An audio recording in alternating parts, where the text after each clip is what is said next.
We've announced this morning a big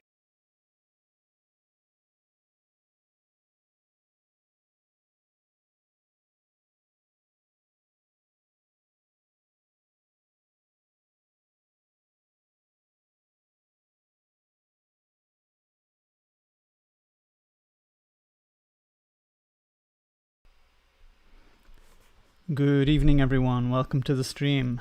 I hope you're very well this evening. So we're going to talk about many different things tonight. Something interesting that just popped up in the news was about this initiative to encourage furlong workers to pick fruit. They were directed to a website, and the website is actually down at the moment.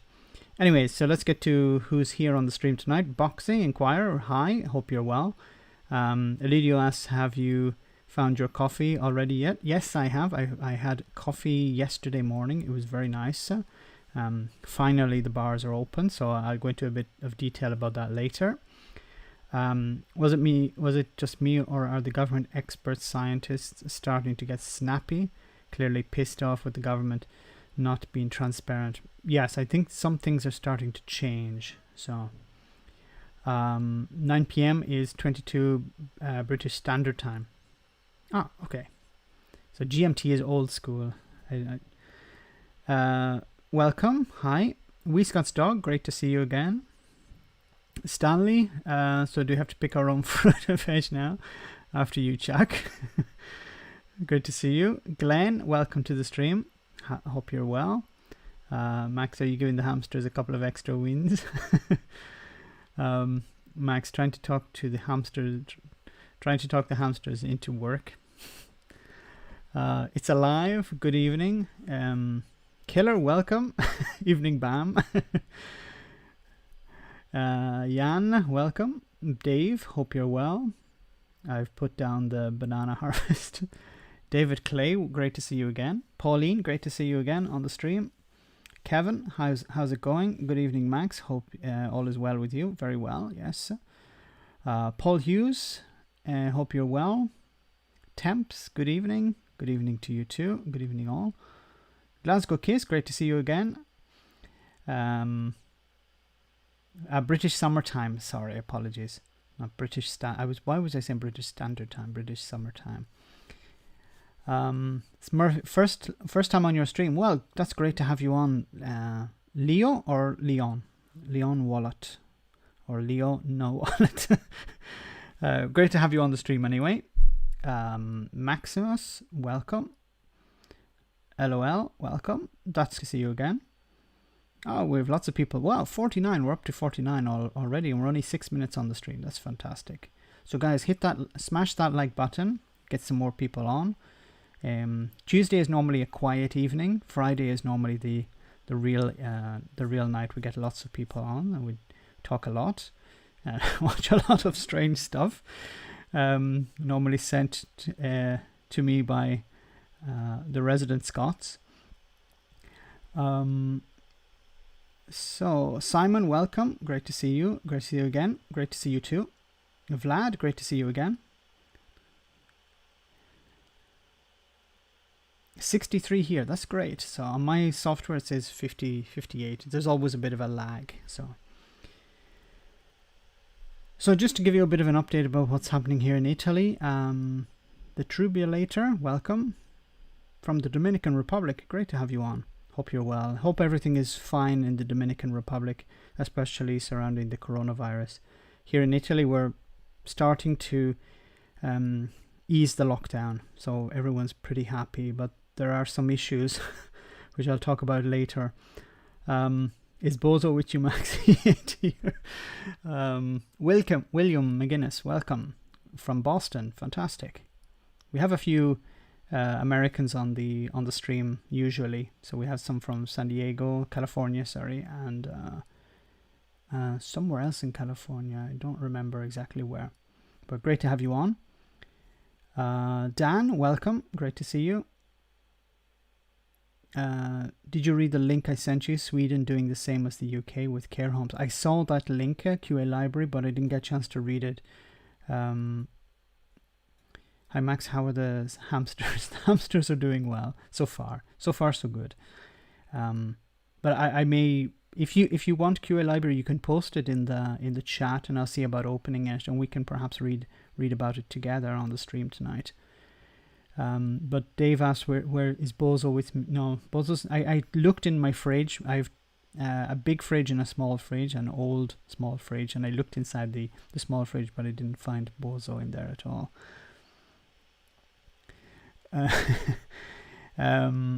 Do you think Trump will keep up his lethal doses of hydrochloric quinine?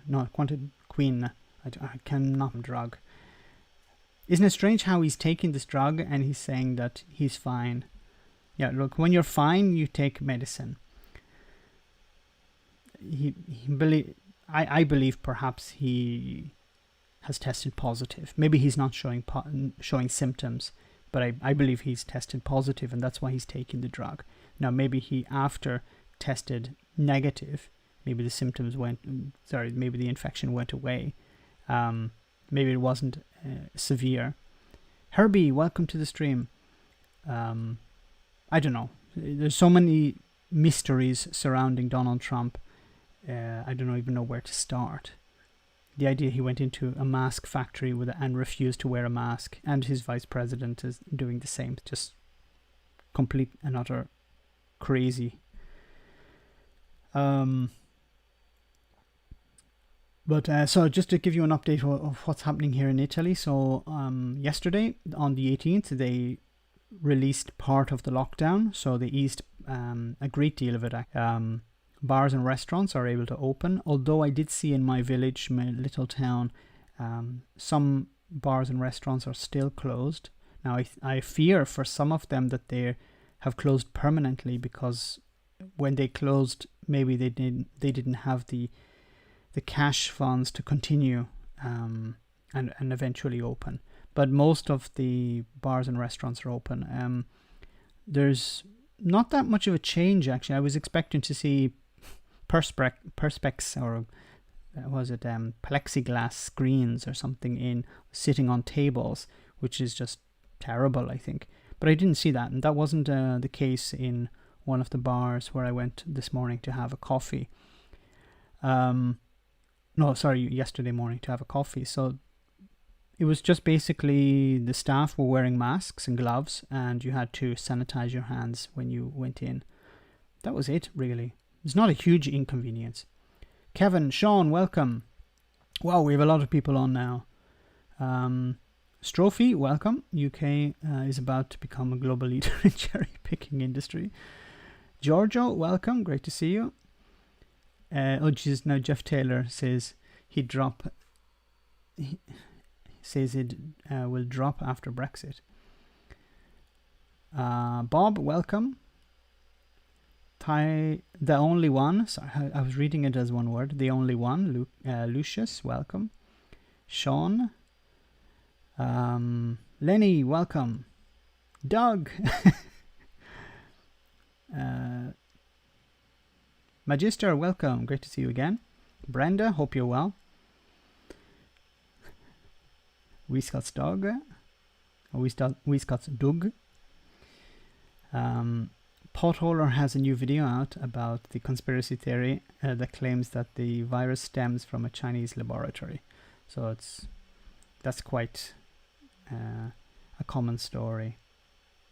Do you welcome everyone? I try to welcome everyone, because we're a big happy family here until the trolls come in. I try to welcome everyone. I don't succeed, unfortunately, because I like to keep it more personal than some. For example, I look at Novara Media, and of course they have 1,500 people watching the stream, but they never respond really to anyone in the chat, and I think it's important to maintain contact with people on the chat. To all Jeff Taylor trolls, welcome to reality. Enjoy your stay. The EU Parliament seems a lot more peaceful and clean without Farage. Yes. Jimbo, welcome. Max, I read that the Swedish government are as inept as the Conservative in England on regards to care homes. we sort of look at Boris and say this is terrible. Then we look at Trump and we see, okay, this Boris is a saint in comparison to Trump. So it's important that you don't just categorize every government as either Boris Johnson or Donald Trump. Other governments are making big mistakes in how to deal with this. I think the gold standard is South Korea, of course, and maybe Taiwan. Simon says, sorry, no, I read that one. Hey, we've hit 100. Fantastic. That's great.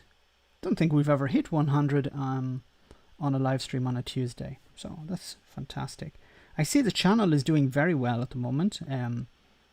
What happened was I lost a lot of subscribers for some reason. I think YouTube keep unsubscribing people. So check, guys, if you're not getting notifications of videos. PTR, thank you very much. PTR0505, thank you very much for that super chat. If you'd like to ask a question, please shoot, and I'll try to respond as best I can. You're a true gentleman. Thank you very much. Sometimes it's great listening to you. Thank you very much. Oh, I'm getting an inflated ego. Be careful now. I said it would happen. It would happen, Max, sooner or later. Those lazy bastards. Those lady edits taking benefits should pick fruit. Let them pick fruit. Hello, everyone. Mrs. VSN, welcome again. Great to see you again on the stream. Jean has just subscribed. That's great. Thank you for putting up great videos on YouTube, helping me and the other half keep the other half sane. I don't know how that keeps you sane, because I sometimes go crazy with some of the especially the, what do you call them, the talk radio ones, the Mike Graham and Nick Ferrari on LBC. They drive me nuts. Probably Mike Graham is worse. Thank you very much. You love your channel. That's great. You're very kind. Matchbox, great to see you. Vic someone. Who is Vic someone? First time listening live. Good evening to all. Great to have you, Poppy. Poppy Neal. Fantastic. So I was saying about here in Italy. So I went into a bar. All you really need to do is sanitize your hands or wear gloves. There on a Monday in my village there is a local market, so where they sell fruit and vegetables, clothes, things like that from vans. So it's a temporary market just on Mondays, and the local police were checking that people were wearing gloves or sanitizing their hands. So there wasn't anything special there. So it's quite normal. Now, I will see if I can find the video. Maybe later I'll show it to you. But the president of the region, also known as the governor. Hi Ian, enfant, welcome. Enfant terrible. Terrible. Terrible. Maybe French, of course. The governor of the region, or the president of the region here in Italy, of the region where I am in, is Veneto. So it's in the northeast. Artemis, welcome. Great to see you on the stream. Robot Tom, great to see you. You came up on my recommendation video yesterday. Oh, fantastic. Don't forget Julie hates Spear. Yes.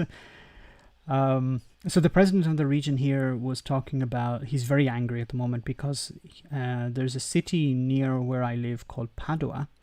It's a very famous city for a university here in Italy. And there was a video of people celebrating, drinking in the streets yesterday, Monday morning, or Monday night. Or Sunday night, I don't remember which it was, but people were celebrating in the streets that the lockdown had finished. And he was very angry about it, and because people were walking around not wearing masks, they were congregating. And the president of the region, Mr. Zaya, had said, I'm going to, if this continues, I'm going to instigate another lockdown, and I'm going to seal people in their homes with silicone. So he was quite angry about that. He's a bit of an anomaly because he's a right-wing politician, like hard right in a way. He's from the League Party, which is a Eurosceptic right-wing party here in Italy, and his party always wins in Veneto for some reason. But he's very, very strict on this lockdown. He's probably one of the only ones in his party who are really taking it seriously. So when he said something like, "I'm going to seal people in their homes with silicone if they break if they disrespect the end of the lockdown," Max, that's not Padua. It's Northern Ireland. Giorgio, don't you live in Padua? Max, you need to do a live stream with a different bias. I don't think it's possible because a different bias just does live streams with his Patreons. So 138, great. That's great. Great to see so many people on. Are you worried about the summer? I am worried about the summer because I'm worried here in Italy also about how the lockdown is being eased. I saw a lot of traffic on the road today. I was just walking around and I saw a lot of traffic. I saw a lot of people. Of course, people are wearing gloves and masks, which is good. But I'm very worried about the... I live in Belfast, Max. Oh, sorry, Giorgio. Sorry, I know there is somebody on the stream usually who's from Padua. But I am quite concerned about the risk of the numbers going up.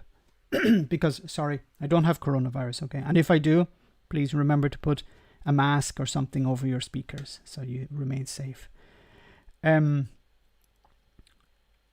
it is a concern. So I am worried that in the summer, the numbers may increase.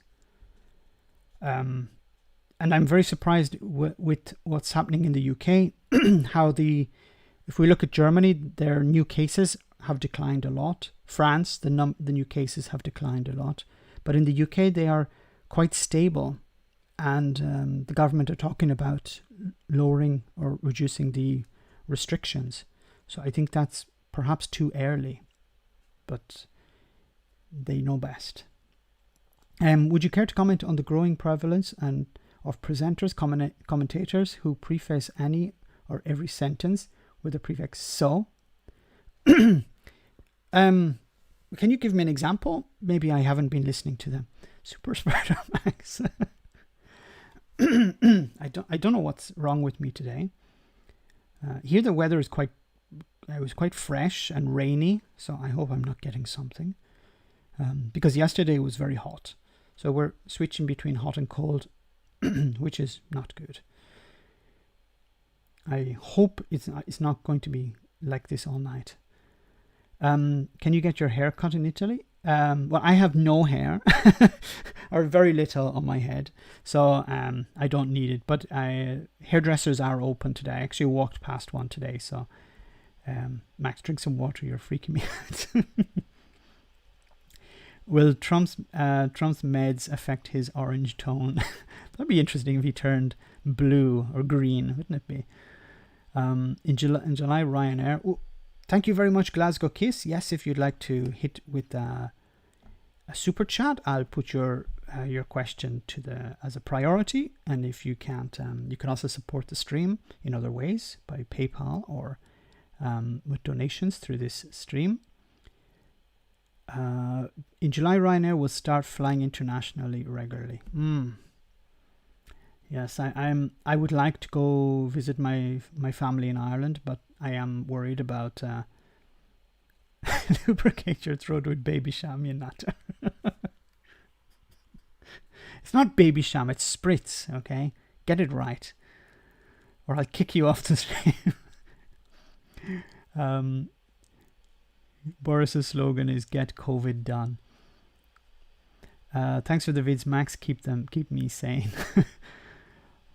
But I think James O'Brien is really on a roll at the moment. So he had gone pretty silent recently, but now he's back with a vengeance. So I tried to get some of the best clips. The UK government has demonstrated it absolutely does not know best. Thank you for being a voice of sanity in these crazy times. Thank you very much for that kind comment.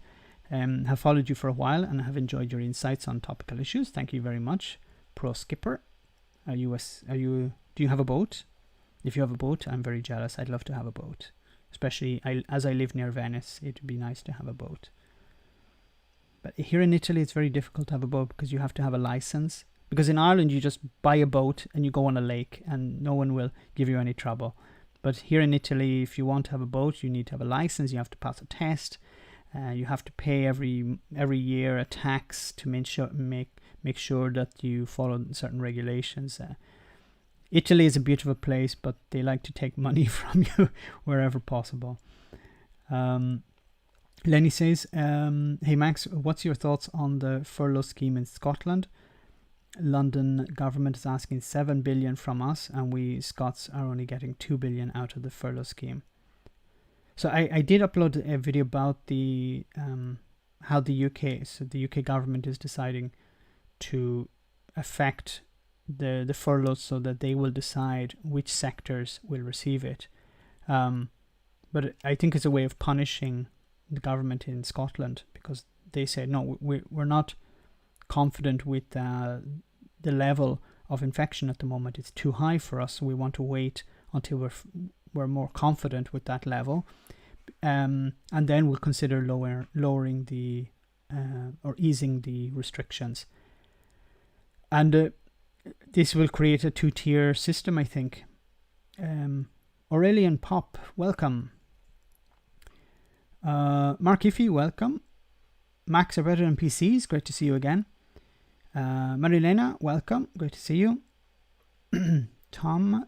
So I haven't read about how much about the money aspect, but I just read about how they're demanding that all of the UK is decided by Downing Street.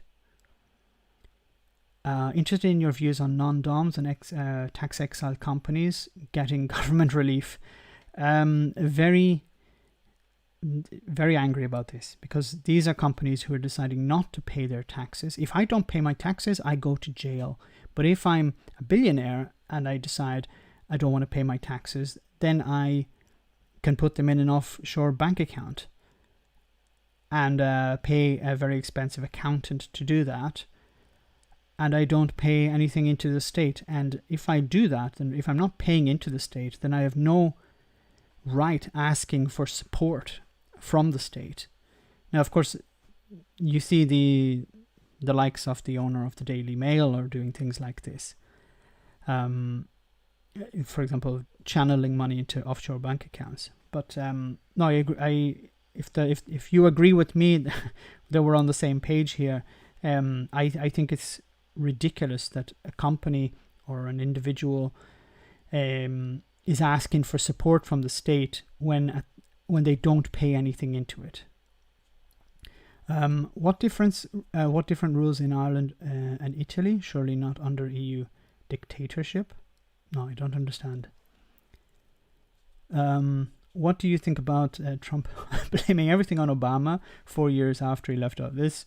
Because that's all he has left. He's made a complete disaster. He's treated this pandemic in the worst way possible. So first of all, he decided that it didn't exist. Then he decided it was a hoax, or it came in. Then he decided that it would disappear. Then he decided it was like the flu. No, I think first he said it was like the flu. It's just like the flu. Then he said it will disappear miraculously. Then he said it would... the number of deaths would be very little. They'd go down to zero, or the cases would go down to zero. I don't remember which it was, because he's not very clear, so it's difficult to understand which he's talking about, cases or deaths. And now it's looking likely that by the end of this month, perhaps the US will hit between 90 and 100 go Trump. And of course, he can't hide this. The economy is shattered. Unemployment is the highest since the Great Depression. So what does he do? He has to say, it's Obama's fault. Blame Obama. Look, a distraction, basically. Whip those hamsters, Max. Is the stream not running right? Maybe the hamsters need baby sham. Feckin' hamsters. No, everything seems to be okay on my side. I hope I'm not losing. Hope you're not losing me. Kick those hamsters, Max. The stream just stalled for me. No. Can you hear me, guys? Need some wheels. Oh no. I'll just give another chance. Let me know if you can hear me in the stream.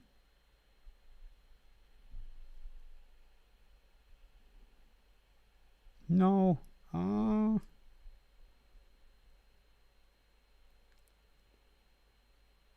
Stream. The other chat is moving very slowly.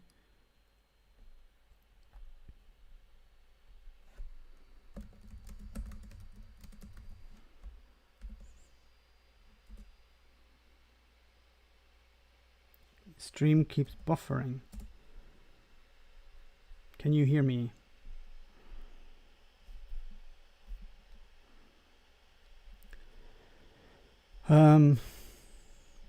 Please tell me you can hear me. Otherwise I'll have to end the stream and start again, which is not good.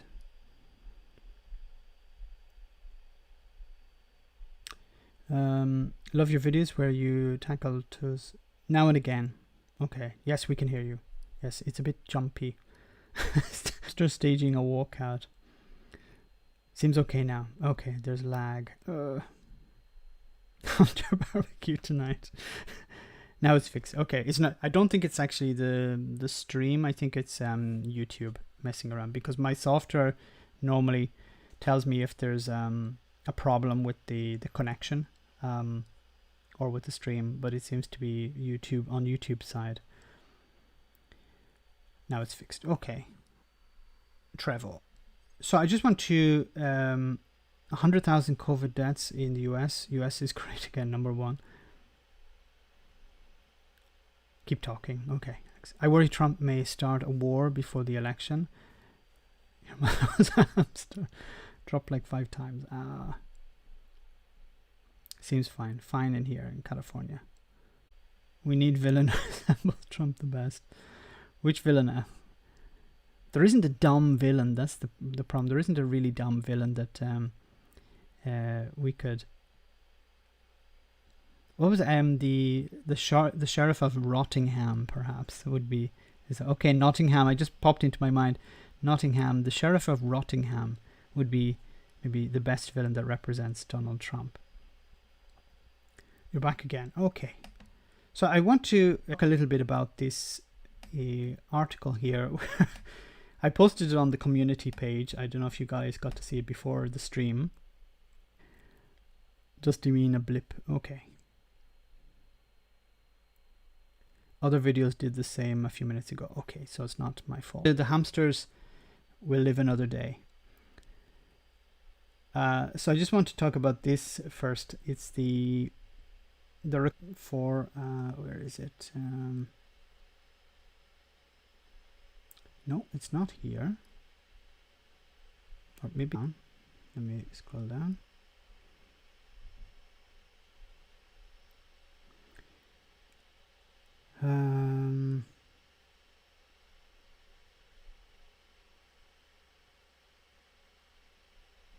This is not good. Here it says UK COVID deaths toll rise by 545 to 35,341 according to latest figures. Speaking at Down Conference, the Environment Secretary George Estes, I imagine his name is, urged Britons to it jumped again. Okay. Sorry, that was what's going on? The audio is fine. Okay. Well, maybe we can actually hear what he has to say.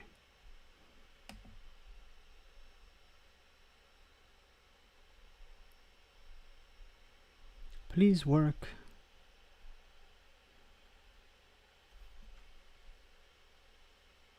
Every year, large numbers of people come from countries such as Romania and Bulgaria to take part in the harvesting crops such as strawberries and salads and vegetables. We estimate that probably only about a third of the people that would normally come are already here, and small numbers may continue to travel. But one thing is clear, and that is that this year we will need to rely on British workers to lend a hand to help bring that harvest home. Over the last couple of months, we have been working with industry on a plan to support and help people taking second jobs, particularly those who are furloughed. And we have launched a new Pick for Britain website that enables people to go online, check what job issues there are, what job availability there is, and to marry up job opportunities from growers and employers with those people seeking a second job, particularly those that are furloughed. And we believe that those who are furloughed may be getting to the point that they want to lend a hand and play their part. They may be wanting to get out, and they may be wanting to supplement their income with an additional job. And if they do feel that way, I would urge them to visit that website and to look at the opportunities that are there. Okay, the problem is I posted a link to the website and the website is down. So the website's not working. But also, wouldn't this interact negatively with people's credits? You know, if somebody's on, for example, if somebody has been furloughed and they're getting money, would that not be a problem for them to find another job if they're already furloughed? That's something I don't understand. But the idea of let's get British people to pick fruit. Wasn't this what they were talking about during recently about Brexit? Let's see if we can find the original.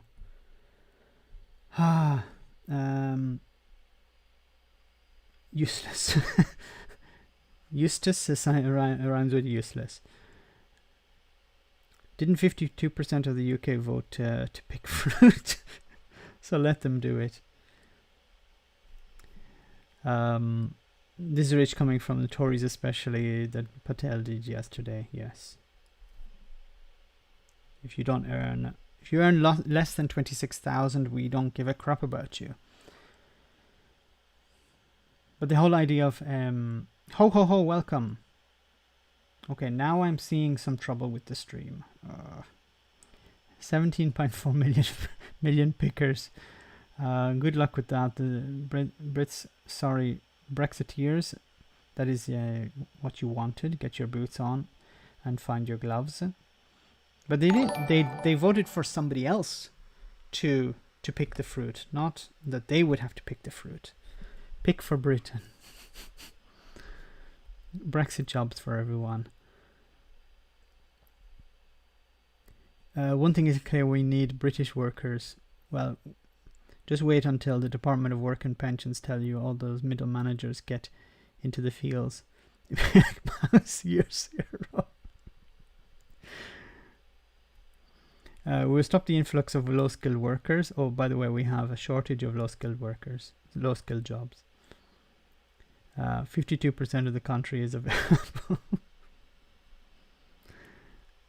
Well, maybe we could get Sargon of Akkad and Nigel Farage out picking fruit. Do you think we could get that going? We could ask Sargon. Sargon could go out, once, for a couple of hours every day and pick fruit. Maybe Jeff Taylor also. He could go out and pick some fruit. Show the bulldog spirit he has. I voted for this, so I'm going to put my money where my mouth is, and I'm going to go out and pick fruit for Britain.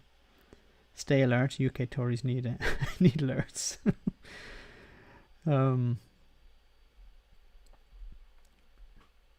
It's if 52% of the population voted for Brexit. Surely it must be very easy to find people to pick fruit. Anyway, what I was saying before about the current debt rate. So I want to show you something that's extremely worrying. So if let's see, I'll open it here.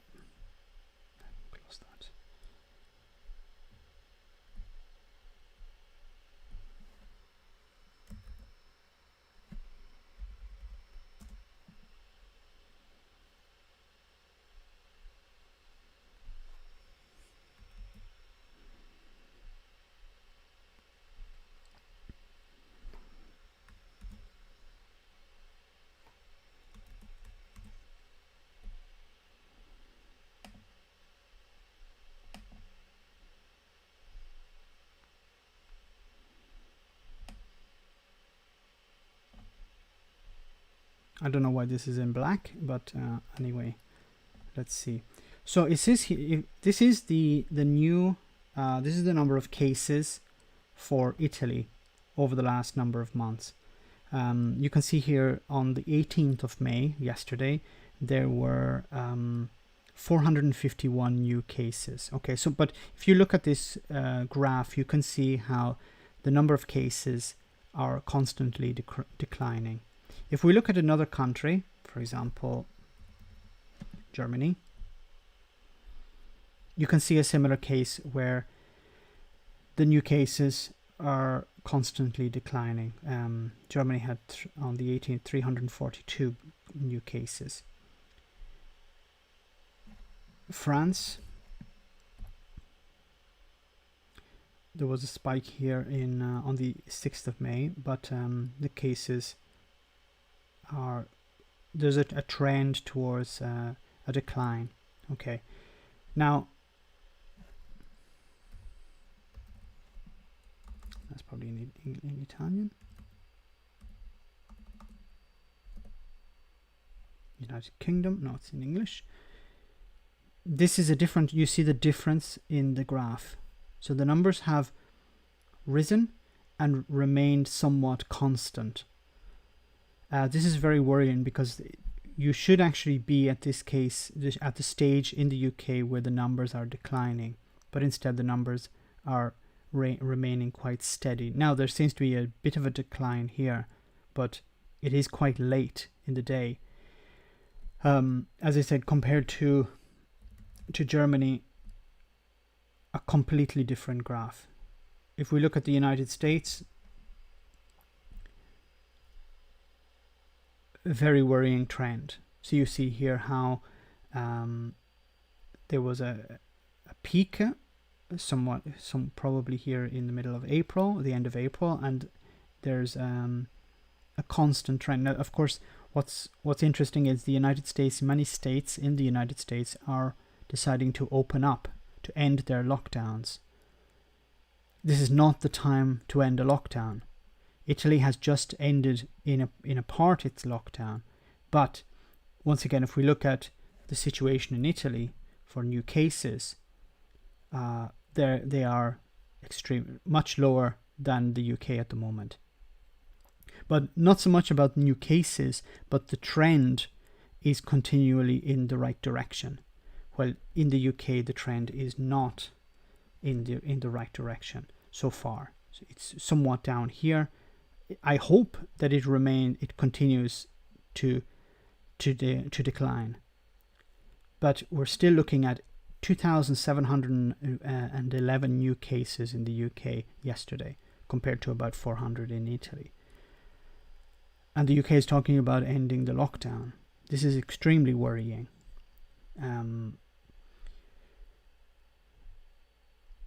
Okay, I want to show you a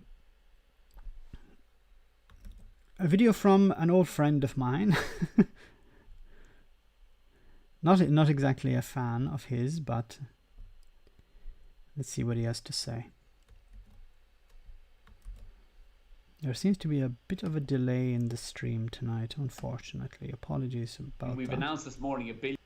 Okay, so I just want to check some of your comments before We've announced this morning $1 billion in profits for the year ended March. But wait a minute. Effectively. Okay.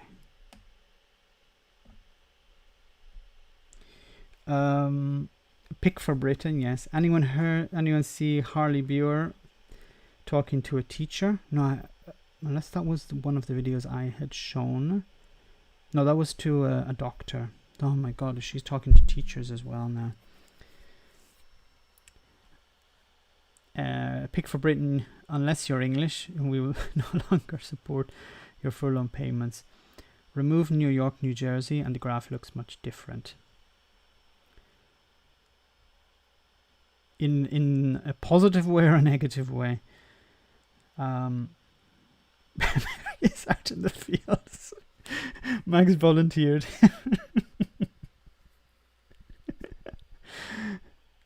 So my old friend James Barry, yes, he's out in the fields. English Viking, welcome. Great to see you. Are you sure that is Tuesday?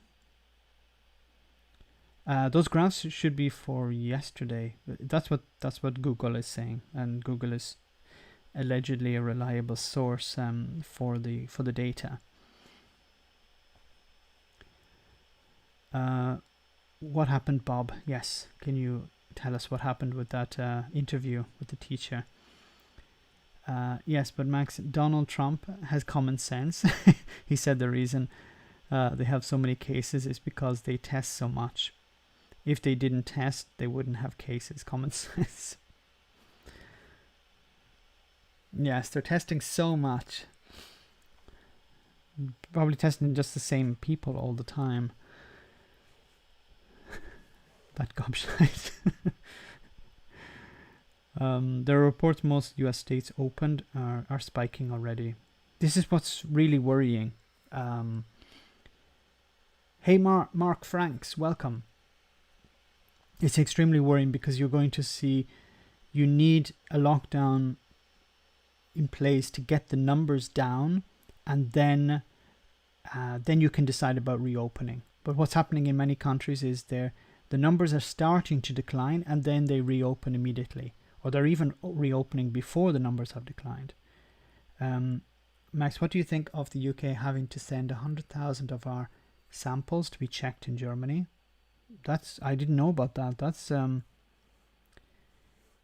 That's worrying, because why are there not the facilities available in the UK? I think it's good that Germany is helping out, but what happened to Brexit? Wasn't Brexit all about taking back control and not being reliant on foreigners anymore?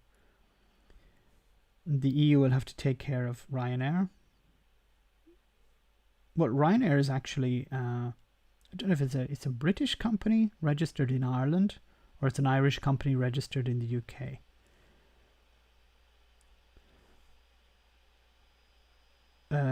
A very negative way, Max, claims cases in the US are going up, but New York and New Jersey make it look like they're going down. Yeah, because they've had so many cases and they've gotten them under control. But I think there will be a huge push in the media to ignore coronavirus, to ignore the new cases. But you can only ignore it until the hospitals start filling up. And when the hospitals start filling up with people, then you can't ignore it anymore. And this would be extremely damaging for Donald Trump. Trump makes a new screw up daily, yes.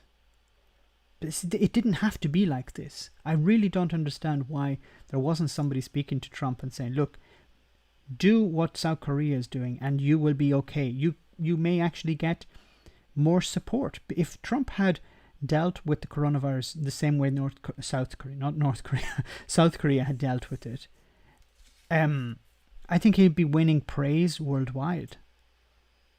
Saying we didn't need to impose a lockdown. We were able to test as many people as possible. But of course, he wouldn't think that way, because Republicans would prefer to shout freedom and liberty than actually follow science. Ryanair is crap. If they want money, the government should take shares, majority shares. Yes, that should be a request. If you want government money, then you have to hand over part of your company to the government. You have to be partially nationalized. Then you would see how quickly Virgin or Ryanair would be putting their hand out. The same thing happened in the US with Boeing. Boeing said, we want to be bailed out. Congress, I think it was, said, okay, then we want a share. The state want a share in Boeing, and Boeing said, okay, no, we don't want any money. So you didn't really need any money if you were asking and then deciding not. Ryanair don't need money. So let's hear what Michael O'Leary has to say anyway. Ryanair is an Irish company registered in Ireland. Okay. I'm surprised they're not registered in the Cayman Islands or something like that. Wow, thank you very much, Eve loved them. You love them. Sorry, I'm mispronouncing your name. Apologies. Thank you so much for that kind donation. If you'd like to record 187 on the chat. Thank you. Yes, exactly. We're really on fire tonight, guys. So if you have a question, shoot. I'll attempt to answer it. Very kind of you. Ryanair is well managed, but I'll never fly with them again. I think you're asking too much from Trump, Max. No, I know. It was a hypothetical. Okay, let's see what my friend... just to give you a little bit of trivia about Michael O'Leary, just to give you an example of what Michael O'Leary is like. Michael O'Leary was worried about traffic, getting to work, by car, okay, when he was living in Dublin. Because he lived outside the city centre, and when he wanted to go to the airport, he'd have to travel all the way through through the city and get to the airport. Now, he's a multimillionaire, so maybe he's even a billionaire, I don't know. But he didn't want to buy a helicopter. So what he did was, instead, we call this furbo in Italian, which is sly or trickster. He bought a taxi license for about 100,000 euros. And he registered a taxi so he could use the taxi lane. So he could bypass all the traffic and drive in the taxi lane, which is open for taxis. But the taxi would always be booked by him. Now, I don't know whether you should applaud that or you should sneer at him for that.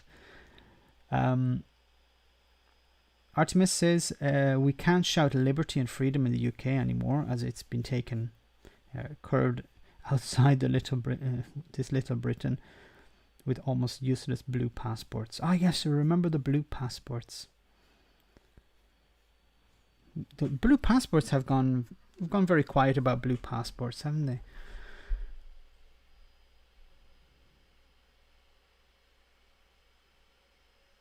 We've announced this morning $1 billion in profits for the year ended March, but we will have effectively no passengers for the 3 months of April, May and June.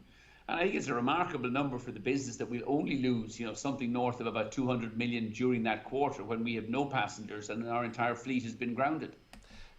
So only to... sorry, Mark Franks asked me, hey Max, I heard restaurants have opened up in Italy, but they have very little customers. This isn't a good sign for the hospitality industry in the UK. I'd say they employ millions. Yeah, it's a big problem. Now we've just reopened, so I think people are cautious. Also, some restaurants haven't opened, so people are a bit worried about going into restaurants. I've made predictions about how I think the restaurant industry is going to have to adapt. But not because of COVID-19, but I think people's attitudes to eating out are going to change. There's been this boom in ordering food from restaurants to eat at home. If you can get the same food delivered to your home, which wasn't possible before, or is possible but only in a very limited way, I think that's... More and more people are going to decide, no, I think I prefer to have the food craft. What a crafty bastard. I think I prefer to have the food delivered directly to me. Regarding the taxi idea, that's quite smart. Yeah, that's what I mean. It's like, is it clever or is it something to be despised?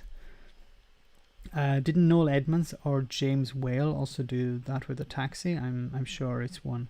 It's one of those. Probably Clarkson buy a black cab to drive in London, because I think you have to. The taxi has to be booked. So I think he had it fully booked for himself. But it was a way of avoiding the traffic. So yeah, maybe we should. I hate that scheisse. Okay.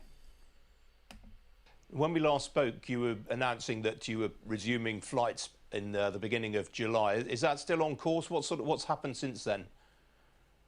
It is, and bookings are building nicely. I think they got a major fill-up over the weekend when the Italians announced that from the 3rd of June they're reopening the country. They're removing the hopelessly ineffective 14-day isolation that nobody can police or implement anyway. And I think a lot of European countries, most notably those that are reliant on tourism, will over the next number of weeks lift their restrictions. They'll waive this 14-day isolation rule, which is idiotic and non-science based. And I think we'll see people moving again with some degree of freedom in July and August. I don't agree that it's non-science based. I think it's important that if there are people coming into the country, first they need to be tested. It's non-science based if it's not tested, if the new people are not tested as they come into the country. So people should be, when they arrive, tested. There's a test that gives a result in about 3 hours. Keep them in the airport. If people show signs, or maybe it's not even possible to keep so many people at the airport. I don't know. I really don't know. But asking people to quarantine, to self-quarantine, doesn't really work, of course. But I think the main tool we have in our arsenal is to test. But you need testing equipment, you need staff, and it's not easy to have all of that. And you need to implement it in the airport, and that's a cost that many airports don't want to take. And of course, if they do, they have to pass it on to someone, pass it on to the airlines, who pass it on to the passengers. In August, as long as, in the case of Ryanair, our passengers and our people are all wearing masks, because it looks like masks is the most effective way of preventing any recurrence of COVID-19 or the spread of COVID-19. Whereas, I mean, the 14-day isolation that the British government have announced is completely ineffective, because you have people coming in from airports, getting on the London Underground or the Gatwick Express trains and London Underground, and yet apparently only when they arrive at their destination then they have to isolate, but nobody on the trains or the Underground has to isolate. It's nonsense. So do you...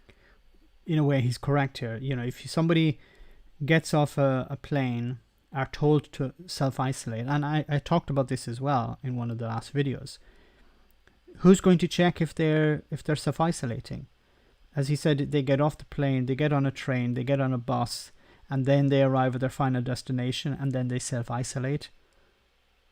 You know, the alternative would be, as soon as people arrive, they're taken directly in a in a sealed container to their destination, where they're dropped from the roof,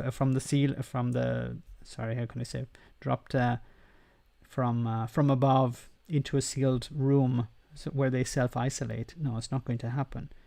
So it feels a requirement.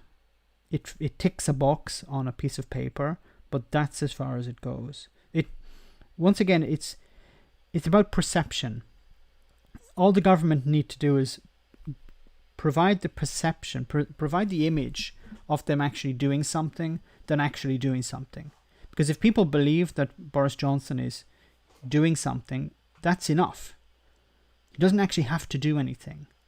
This is Brexit 101. Brexit was never about actually providing a better Britain. It was about providing the idea of a better Britain, trying to sell the idea of a better Britain, not actually providing or selling a real better Britain, because it was going to be worse. You think the UK government is singling out aviation for particularly harsh treatment? No, I think they're just, frankly, just making stuff up as they go along. They're stumbling along, grabbing whatever they think will make a headline. But there's no there's no scientific or medical basis for a 14-day isolation for air passengers when you're not applying that equally to London Underground passengers. Whiskas Dog said masks are only marginally effective. O'Leary doesn't know his arse from his elbow. Yeah, he's saying, the masks are the solution, because it's the minimum he has to do. It's the bare minimum of what he has to do for his staff flying. Because he said, put on a mask that costs less than €1 or less than £1. There, we've done everything we've had to do. Now let's fly again. He doesn't care if people get infected. He doesn't care if there's the NHS collapses. He wants to make money. His business is making money, like all businesses. But he doesn't care if people die or if people get sick or if the NHS collapses or if the UK economy collapses either, as long as people are flying. So if he has to tick a box or if he has to get someone to put on a mask, then he'll do that. He'll force his staff to do that. But that's it. He wants to be flying as soon as possible. I don't think... No, I'm not an industry expert, but I don't think this is a sustainable way to continue.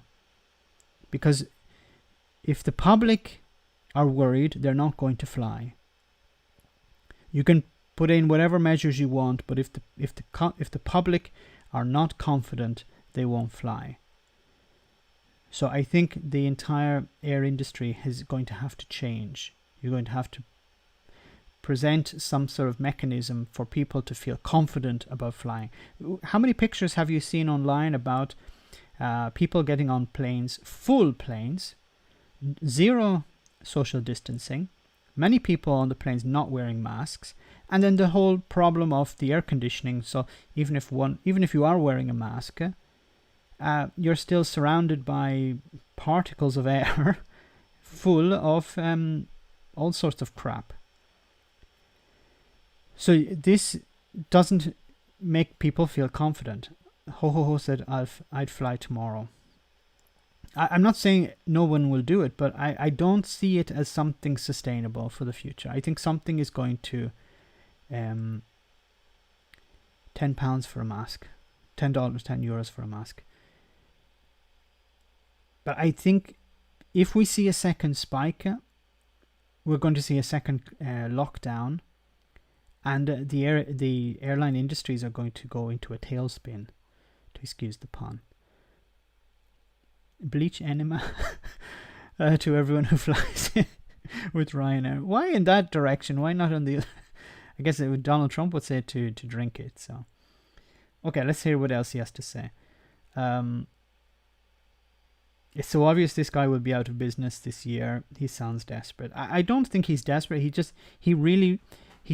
sees this as a distraction. He sees this as a waste of time. So he just wants to get back flying. He doesn't care about security. He doesn't care about safety. It's just about let's make as much money as possible. Are London commuter train passengers. And we heard Grant Shapps over the weekend talking about, we need to reduce the volumes on the underground by 90%. Or how do you do that? And when you ask them these questions, they're completely unable to answer them. So I think what we need is more effective government, more effective measures, and really more effective government. What, Boris Johnson? Does he not understand who's in charge? You know, it's easy to say, well, we need more effective government. Yes, but Boris Johnson is in charge. The Tories are in charge. The Tories will say one thing one day, and then when they're asked about it the next day, it will be forgotten. They'll make promises knowing that they cannot fulfill them. It's a distract. That's all it's about. It's about creating...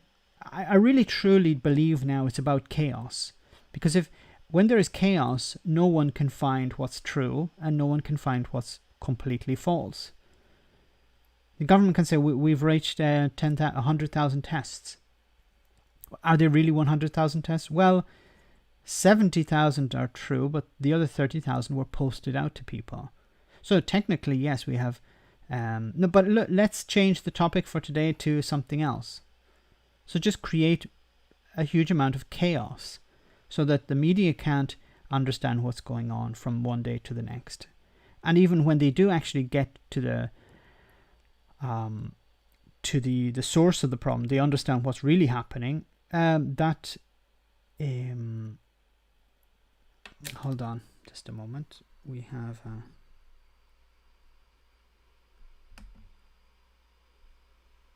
Can I do this here? No, I can't do it here. Just a moment. We have a troll. I hope the moderators can kick out the troll.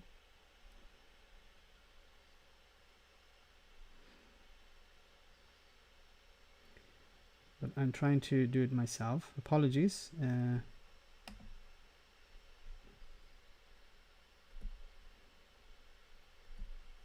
Okay.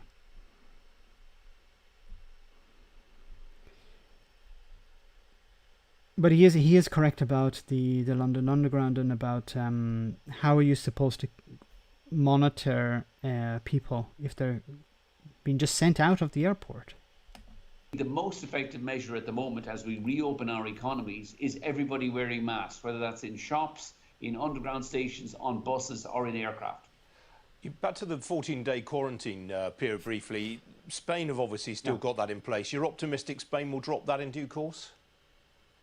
We think it'll be dropped, particularly in the tourism destinations on the beaches where, you know, if you look at Spain, most of their COVID problem has been in the major high population density cities, Madrid, Barcelona and some of the others. Same in Portugal. It's been in Portugal, Lisbon. It's not in the Algarve. It's not been on the beaches.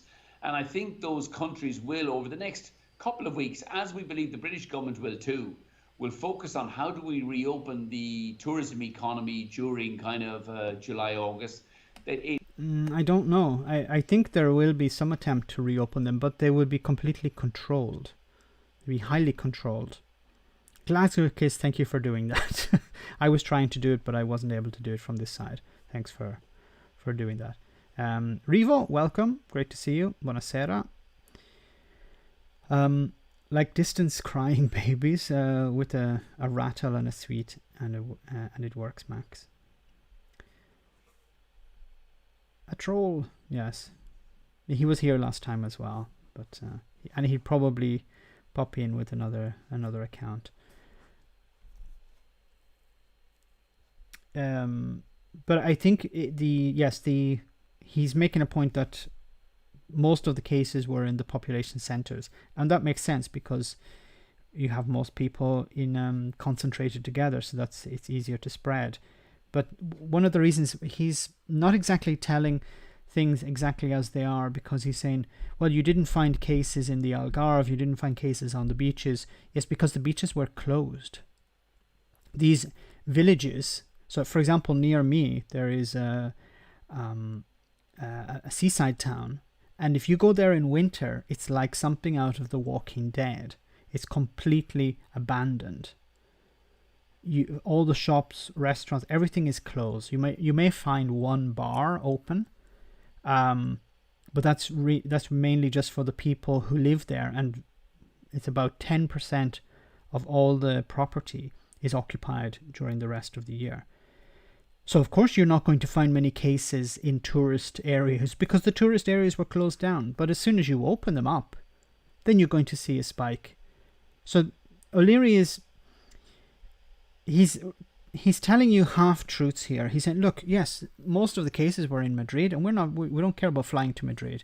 We care about flying to the tourist areas. So once they open the tourist areas, it'll be okay because there were no cases in the tourist areas. And once again, because the tourist areas were closed or they had very small populations.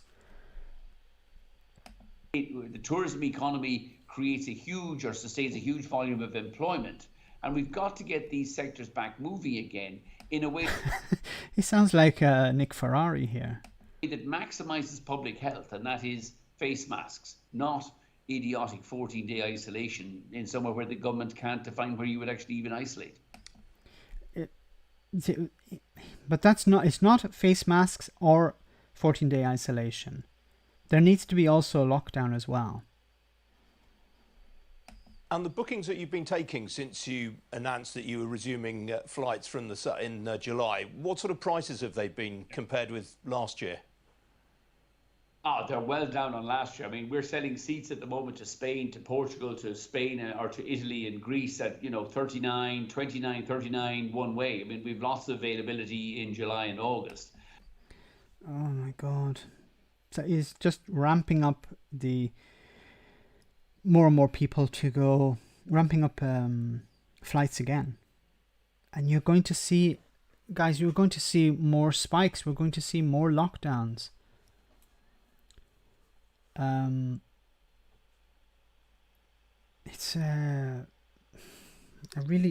think this is going in the wrong direction.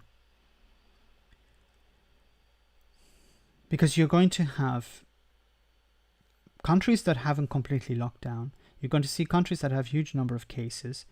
They're going to reopen. They're going to allow tourists in and out. And we're going to be fighting this virus for another year.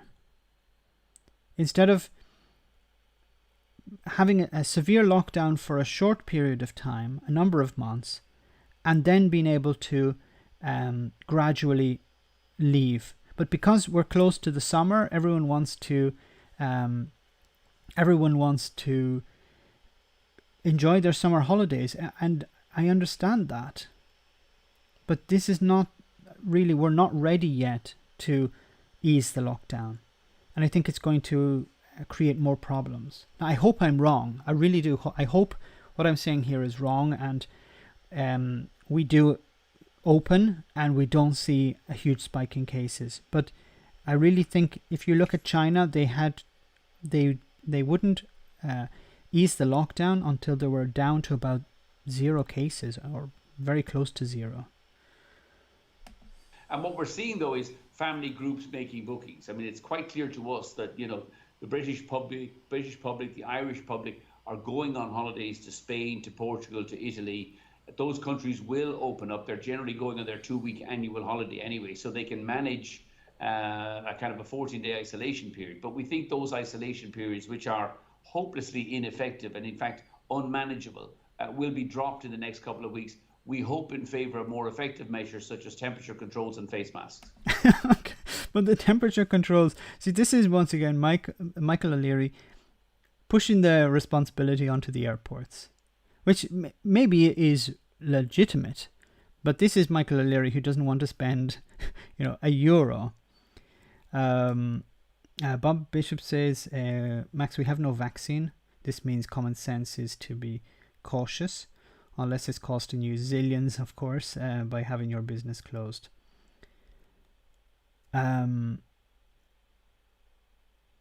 Piers voted. Mark Franks, thank you very much for that kind donation, for that super chat. Piers voted Tory last time out. He's part of the problem, yes.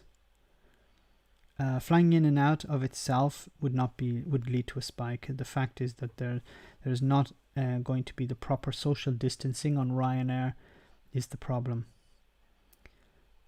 Michael, temperature controls O'Leary. Lick the like button. Artemis says UK government is gearing up to blame the scientists for their own incompetence. I've heard it already. Knew it would happen. Yes, it's always protect the party. Blame everyone. Blame the public. They didn't social distance enough. That's their fault. Blame the scientists. Well, they gave us we followed them. They told us what to do. And it's very convenient to say that. I already licked the light. No, don't lick the guys. You don't want to. You heard me coughing at the beginning of the stream, okay? I don't want anyone to get infected. So, sanitize your hands, click the like button, and then re-sanitize your hands. Sales, get your COVID special. Each trip gets you a guaranteed in contraction.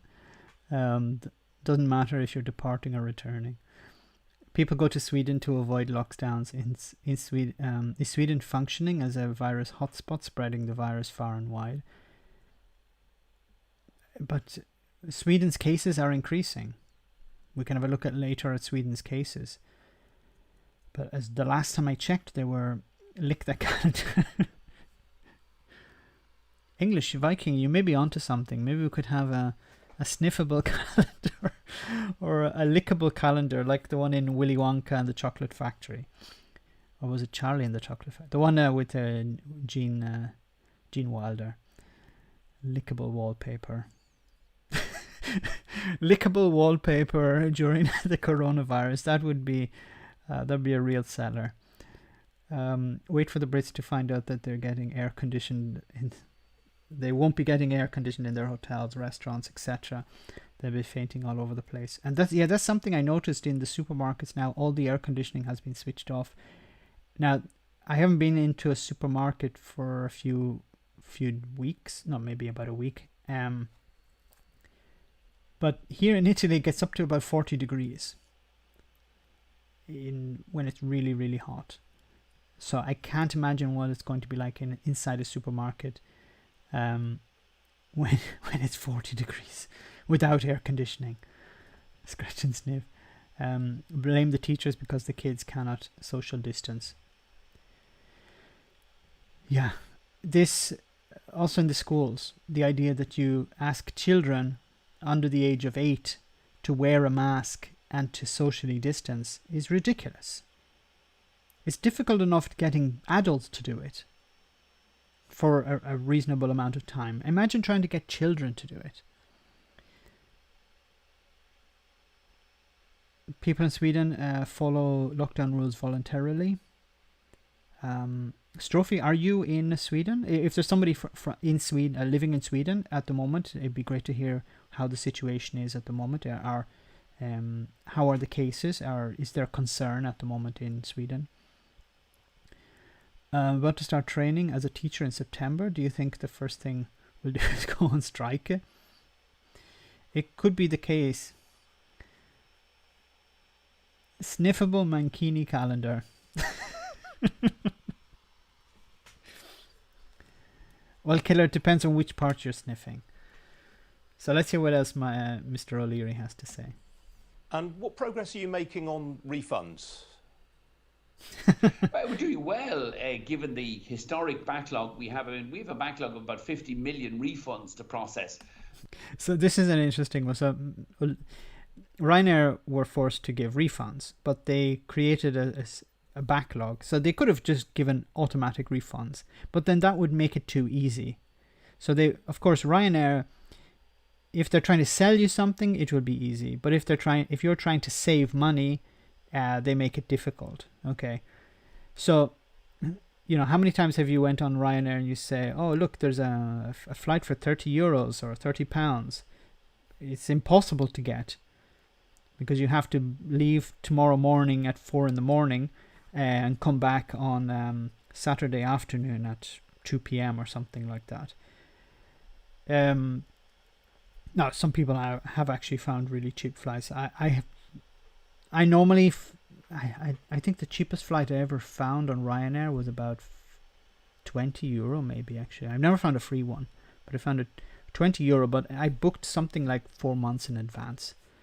And you have to buy in a whim, so you have to go, how do you plan 4 months in advance? But I don't know how anyone can. But if you do, you say, look, I'll fly anyway. I'll give it a go. See if I can work things out to match that date. But thus far, over the last... Sorry, yes, I want to say about the refunds. So what they're doing is, instead of refunding people automatically, they're creating hoops for people to jump through, and instead they're offering people to reschedule their flights. So people will still fly with Ryanair. So they say, well, you can either get a refund and wait for like 3 months, or we will give you a free rebooking. But of course, if they rebook you, they can charge you extra fees for that, probably. I'm not sure, but probably if you have a certain booking, they give you a free rebooking, but then there'll be you have to pay the insurance again, or the insurance has expired and you have to pay it again, something like that. You know that Ryanair will try to screw people over some way. Last 6 weeks, we've now processed about €300 million worth of refunds. We're about a quarter of a way through the backlog. We're continuing to process refunds, but as we reopen, we see more and more customers taking vouchers, or more importantly, free moves of their original booking into a future booking in July, August or September. So the message for customers who are concerned that they haven't received a refund yet is what? Be patient, bear with us.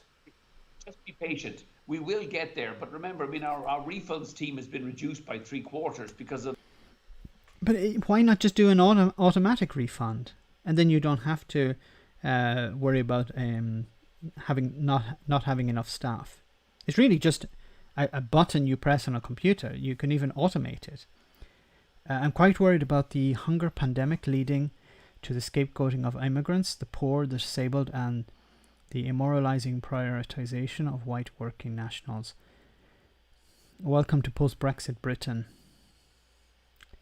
Unfortunately, it's those wheels have already started to turn. So thanks to Bob for coming on the stream. Great to have you on. Let me see. I'm not sending my son to school in June, purely on the basis that I do not trust the government numbers. There are many that feel the same way in the UK. The UK government has lost all credibility. I understand that, Mark Franks. People are worried, and you know, the person you have to trust is Boris Johnson and Matt Hancock, and they haven't taken this situation seriously from the beginning. So why would anyone trust them now?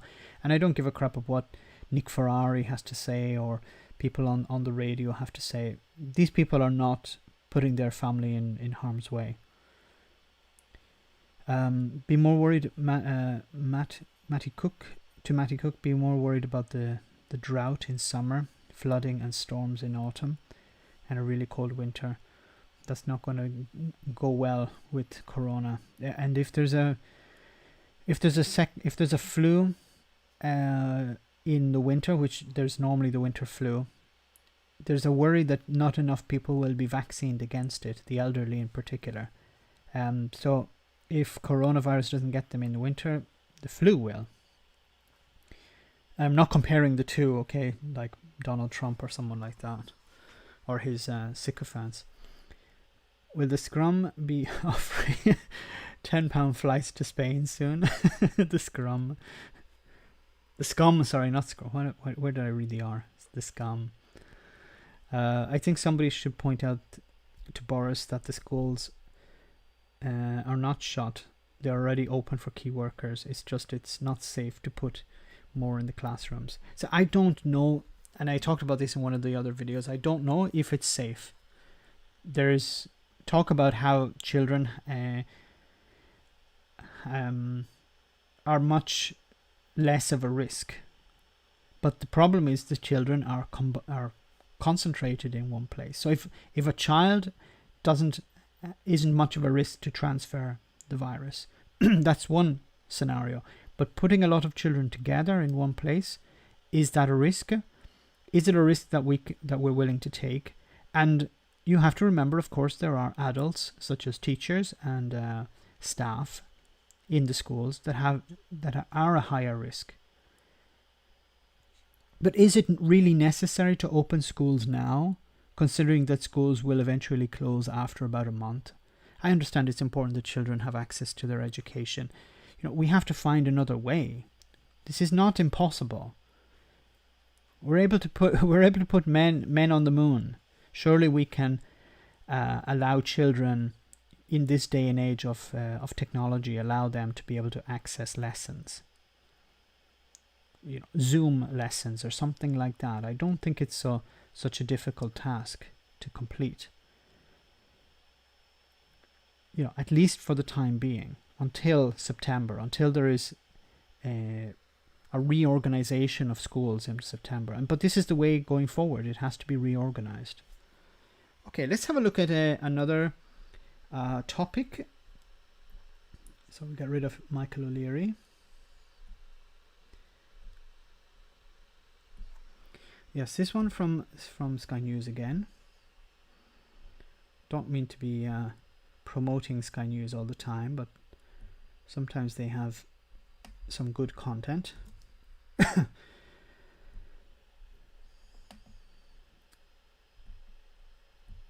No, sorry, this is Channel 4, so Channel 4 is also very good. So just Più di 1 milione di bambini vive in povertà adesso in Italia. I don't know if So this is UK unemployment. So we've heard a lot about unemployment in the US reaching record levels, the highest numbers since the Great Depression. So this is about unemployment in the UK. Now it's unemployment happening all over the world, but this is very good from Channel 4 about unemployment in the UK at the moment. So let's hear some of what they have to say. I don't know if I'm going to be able to give my baby what they need and what they want. Before coronavirus, Elizabeth Laker was busy planning for the future, but it's a future which now looks very different. She was made redundant just 4.5 hours before lockdown was officially announced. She asked her company to furlough her instead. They refused. It's scary, very scary. Why would they not furlough? I haven't seen this video. I just saw the title, so I wanted to share it with you guys. But I hope it's going to be explained. But why would a company lay someone off instead of furloughing them? I assume it's because they don't want to pay the 20% of the salary. And you put people into a desperate situation.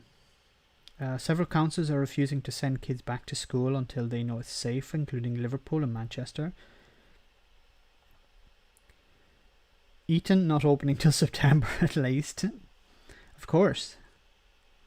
Why would Etonians put their staff or their children at risk? Let the peasants get infected first. It'll be childcare, not proper teaching. Husband had already been jokingly told it's childcare plus. Glasgow Kiss sent me a link, just a moment.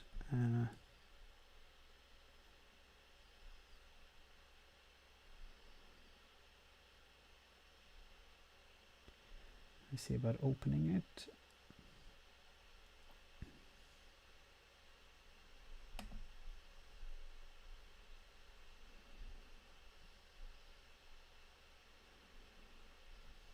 Okay, I'll come to that in a moment. So just look at this video from Channel 4. Scary. I don't know if I can stay living here anymore. Don't know if I can pay my rent. Don't know if I can afford to cook my meals. Pay gas and electric, things like that. I don't know how next month we're going to be able to keep this roof over our head, because we physically don't have the funds to survive anymore. Going from living a comfortable life. So, because if you were furloughed, you would receive up to £2,500 a month. But if you were laid off, then you receive nothing. So she'd have to go and apply for universal credit. And how long would that take? That would take up to 5 weeks. Life, a reasonably comfortable life, to then having to look at every little thing you do. Can I put the kettle on to make myself a cup of tea? Have I got enough gas and electric for that? There's always a knock-on effect of what's going to happen. I think there's a huge amount of... Zoe Castles, welcome. Great to see you again. I think there's a huge issue that we're going to have to deal with after this, is the effect on mental health. So many people who've lost their jobs, who've been furloughed, who have businesses, who are working with employers who may be not very concerned about their welfare. People who are in rented accommodation, who are afraid that they could be kicked out at any moment after the end of the lockdown. There's so many issues interconnected, and I think mental health is going to be a very serious issue we're going to have to look at and consider after all of this has come to pass. All of this has passed, sorry. And I'm very worried about this, because there are a lot of people under a huge amount of stress who, as she said, were sitting in a reasonably comfortable position just a few weeks ago. QL Library says Cambridge University, all lectures will be online until summer 2021. So if it's possible in the university, surely it's possible also in the schools. Provide the teachers with the necessary training to use these tools. We'll eventually have to go in this direction anyway. I remember as a child, watching Tomorrow's World. I don't know if it's still on TV, but when I was a kid watching BBC Tomorrow's World, we got it in Ireland as well. I was fascinated with Tomorrow's World. I was watching videos about how in the future kids wouldn't go to school, physical schools. They would study from home using a computer or They would go to a particular place where they would have access to computers and learn at their own speed or whatever. This was the future. And now it's here. It's been forced upon us, brutally forced upon us, like the requests for calendars. But it's been brutally forced upon us, and we have to adapt to it. We have to embrace it in a way. If we embrace it the right way, then it's going to be a success, I think. It would be nice to go back to the way things were, but I don't think we're ready for that yet. Welcome to the world of supermarket-owned brands being hassled to provide you with seeking work. Seeking work as a job. I live in a seaside town, and there's no respect for workers after the season, let alone after COVID. Most here are sacked straight away off the bat.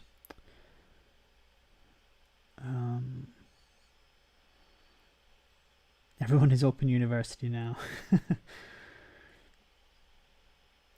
My independent school, yes, I know, don't judge, is opening for reception for year 1 and year 6. So some are. Rachel, thanks for the comment. Are other parents concerned, or do you have children in year 1 or year 6 yourself? Remote school work, etc. Yeah, I was excited about it until 2004. Then had to realize it's not happening at all. Night Raven, welcome to the stream. How are the hamsters? They could be better. They had a few. They fell off the wheel about an hour ago, but they seem to be maintaining their rhythm. There have been remote lectures on VHS in the 90s. Okay, let's continue with this. Elizabeth, who worked for an estate agent, gets some help from her family, but says everyone has been hit hard. Out of the 8 adults in my family, 4 were furloughed, and myself has been made redundant, and as well as another family member has been made redundant as well. So it's had a massive impact on my family alone, let alone all the other millions of people in the UK. The man charged with saving as many jobs as possible today predicted very tough times ahead. There will be more hardship to come. This lockdown is having a very significant impact on our economy. We are likely to face a severe recession, the likes of which we haven't seen, and of course that will have an impact on employment. According to the latest figures, 2.1 million people claimed unemployment benefit in April. That's up more than 850,000 from March. It's the biggest month-on-month increase since records began in 1971. The hardest hit regions have been the tourism and hospitality-heavy southwest, as well as Northern Ireland and the southeast. And young people are among the hardest hit. New research shows more than 1 in 3 18 to 24-year-olds are earning less than before the coronavirus outbreak began. That's interesting. Why are they earning less? I understand if they were laid off, that's one thing, but if they're earning less means probably they're working fewer hours, which is not good for their future. Generally the lives of the future generations are better than the current generation, but I think over the last number of decades, the lives of younger people today, or over the last number of decades, has gotten worse. Much more expensive, much more difficult to get a college or university education, much more difficult to get a house to rent, to buy, in many cases impossible to buy, in many cases very difficult to rent on your own. You have to share a home with someone else. When in doubt, blame YouTube. Damn you, YouTube. Always interfering with my hamsters. Yes, my tutors had to learn pretty quickly how to deliver content online, especially as it's an NHS course. It has to meet requirements. Sorry, I missed the last part of the comment. So yeah, I think for many people there's been a steep learning curve, and especially for an older generation of teachers or tutors, it's going to be an uphill struggle, because a lot of these tools they've probably never used before or anything like them before. And then transferring teaching from a classroom to an online platform is a work in itself. You know, you have to readapt it for the time, you have to adjust it for pair work, things like that. And you know, how monitoring a classroom is completely different online than it is in person. Adam says some German schools get reopened for graduation classes to do their finals. Depending on the situation, they might reopen in steps for the lower classes, but with reduced class sizes and protections. I think for exams, it's probably not really an issue, or for limited class sizes. But it's not. But it's a short-term fix. I think we need to look at a long-term solution. Okay, let's see what else they have to say in this video. It took Ben Wilson months to find his new job as a medical researcher. He lost it after just 2 days when lockdown was announced. One of hundreds of thousands of people who didn't qualify to be furloughed because they'd started new jobs. He says he's been left with nothing, at least. And this was one of the issues as well. When the furlough scheme was started, people had to have applied for employment about 1 month before. So anyone who had just started work or had just applied for work were excluded. So a huge number of people had started their jobs but were excluded from furlough. Least of all, hope. Honestly, I'm just scared. I don't know what I'm going to do now. I don't know how I'm going to get another job, especially with up to 2 million more unemployed. I don't know how I'm supposed to compete with people who've got 10, 20 years of experience. And I'm not sure what I'm going to do with my life now. Ben said... Sorry, I see David Clay says, I'm on furlough just now, but helping out other food banks just under... helping out at food banks just now under company's program. When it clears up, definitely going to continue when virus is over. Lots going on to be needed. Lots going to be needed. Help do in my days. Do it on my days. Very good, David. Compliments for that. It's probably. What about the numbers coming into the food banks? Can you tell us something about that? I'd appreciate if you could tell us something about that. The numbers of people coming in. Rachel says mine are older and in state secondary, and went back. I want to go back. Oh, sorry, I lost the comment. I'll just scroll back up for a moment. My primary trained. So I'm primary trained, so I know how ridiculous it is to try to manage young children in a class setting. In private school, of course, it's all bums on seats. Yes, money talks. Captain Tom Moore has just been awarded a knighthood for NHS funding. Boris should have to go raise the 150 he promised. Maybe Boris can go with a can. Was it 17.4 million people? I'm sure a few of them could chip in to get it up to 350 million.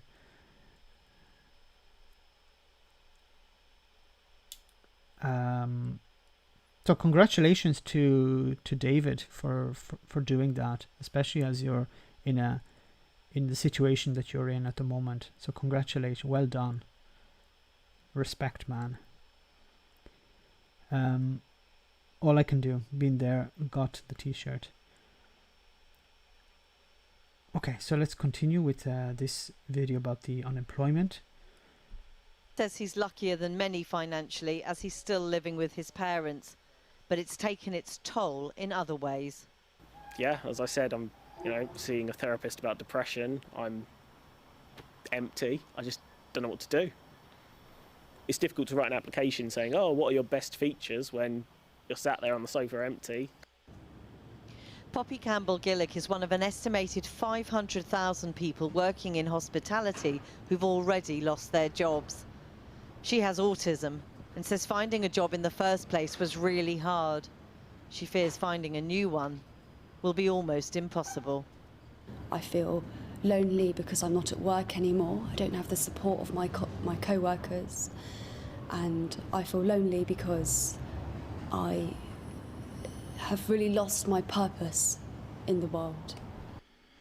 This is very worrying. So the idea that you have young people who feel that they have lost their purpose in the world, that they have no future, this is extremely worrying. And these are not the types of people the Brexiteers point to as, oh, they're lazy and they just want to sit at home and play video games all day. These are people who are motivated. They want to work. They want to improve their lot. They want to find purpose in their lives. And I think this is why it's very important that when I was talking before in the past about a UBI, that there's also something that motivates people. Get people to form communities. Create art for the community. Create music for the community. Have people do something. Give them a UBI where they can survive, but also a chance to find something new. This young girl, she can't find a job. If she had a UBI, she could say, okay, maybe I'll do something else. I will create something that's not that's not based on the salary I can receive from it. I think we need to create a new society, something that values has a different focus on what is valuable. What people can provide to the community is much more valuable than the number of hours they have completed in an office. I think this is the direction we need to go. Maybe I sound like an old communist, but maybe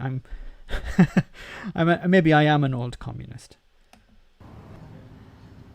I don't feel hopeful at all.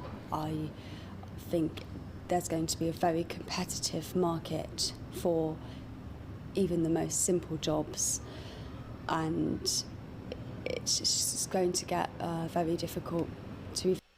Sorry, I just want to reply to some of the comments here. Maria says the ones you really need to be concerned about are the people who are dealing with anxiety to begin with. And then all of a sudden, every person outside is potentially a lethal threat to you. Yeah, I think that's people who are already depressed or suffering from anxiety at the moment. Normally, they would understand. Okay, I'm the one who's going through this situation. But when they look around the world, they see everyone is going through something similar. And it's not comforting. It's the opposite. You see that the normality is the way you feel, and that's not good. So somebody had said before, sorry I missed the comment, it was about the decline in suicide in Japan, because in Japan the stress levels at work have been taken away. So many people are realizing, well, I don't need to be dedicating my entire life to my job, which is a positive. Isn't Italy considering a UBI? Mark, there was talk of a UBI in the past. The 5-star movement we're talking about, they have introduced something, but it's more like a type of welfare than an actual UBI. So it means tested, and it's only for a certain section of the population. So it's not a real UBI. It's actually called a citizen's salary, but it's not a real citizen's salary. It's not even a UBI. Max, you expect far too much from this recession. Maybe you're right, Christian. This is something I am studying to help with, occupational science. The meaning of having purpose by engaging in activities that help health and well-being. Yeah, I think. For example, and I'm not being dishonest here, but I find this stream, doing streams with you guys, talking with you guys, responding to your comments, you asking me for my opinion, is really satisfying for me as a person, because it makes me feel that I'm doing some good. And when I receive comments from you guys in the videos or on the stream about I enjoy your videos, I like what you have to say, it reaffirms that I have some sort of purpose in the world. You know, I'm an ordinary guy like most of you. I think we're all ordinary people at the end of the day. We have our requirements to live. We have our wants, our desires. And when I receive positive feedback from you guys, it's really motivating. It's really invigorating. But I should give something back, of course, in the form of a calendar or something of that shape. So we have a new subscriber. That's great. Okay, so let's continue. So back on track. Even get an interview. A bleak assessment, but backed by the facts. Today's numbers are only the beginning. Next month's expected to be very much worse. Our political editor Gary Gibbon joins us now from Westminster. Gary. Well, those stark words from the Chancellor you heard in Jackie's report are there to dispel any notion that's out there that there could be an easy bounce-back recovery. Some of this goes back to a forecast from the independent forecaster of the Office for Budget Responsibility last month, when they left some people thinking that a so-called V-shaped recovery, where you just ping back to growth, might happen. The OBR have since corrected and heavily caveated that, but nonetheless I think the Chancellor thinks it has entered the consciousness of people, and he wants to banish it and make people brace themselves for a U-shaped recovery where the... So yeah, Jeffrey, thank you very much for that kind donation. Thank you very much. I'm only here for the hamsters. Stop sweet talking to us and give us our calendars. Even my comments, 80% of the time killer. Calendar. But I think, yeah, so there was this idea that there was going to be a V-shaped recovery. So there would be a sharp decline and then it would immediately jump back up. That's a meaningful occupation for you, Max. That is brilliant. It gives a sense of community, and I really feel this sense of community with you guys. I'm not being fake about this. I really do mean it. Because I remember maybe I mispronounced the names, unfortunately, but I do remember a lot of the people who come on the stream, and we're up to 138. I won't remember everyone's names, but I remember your profile picture, for example. But it is extremely fulfilling. Live daily stream of hamsters in the wheels. Royal College of Pediatrics, a number of medics report citing RCPCH as having incorrectly suggested that children cannot transmit COVID-19. This is not the RCPCH position, nor is it based on evidence. So there's so much confusing about this. Also in Australia, New South Wales, they did a report saying that there was a limited spread of the disease amongst children, and of course politicians spread it. Excuse the pun. Spread it as this is there is none, or it's almost zero. So because politicians look at the data in a different way than scientists do.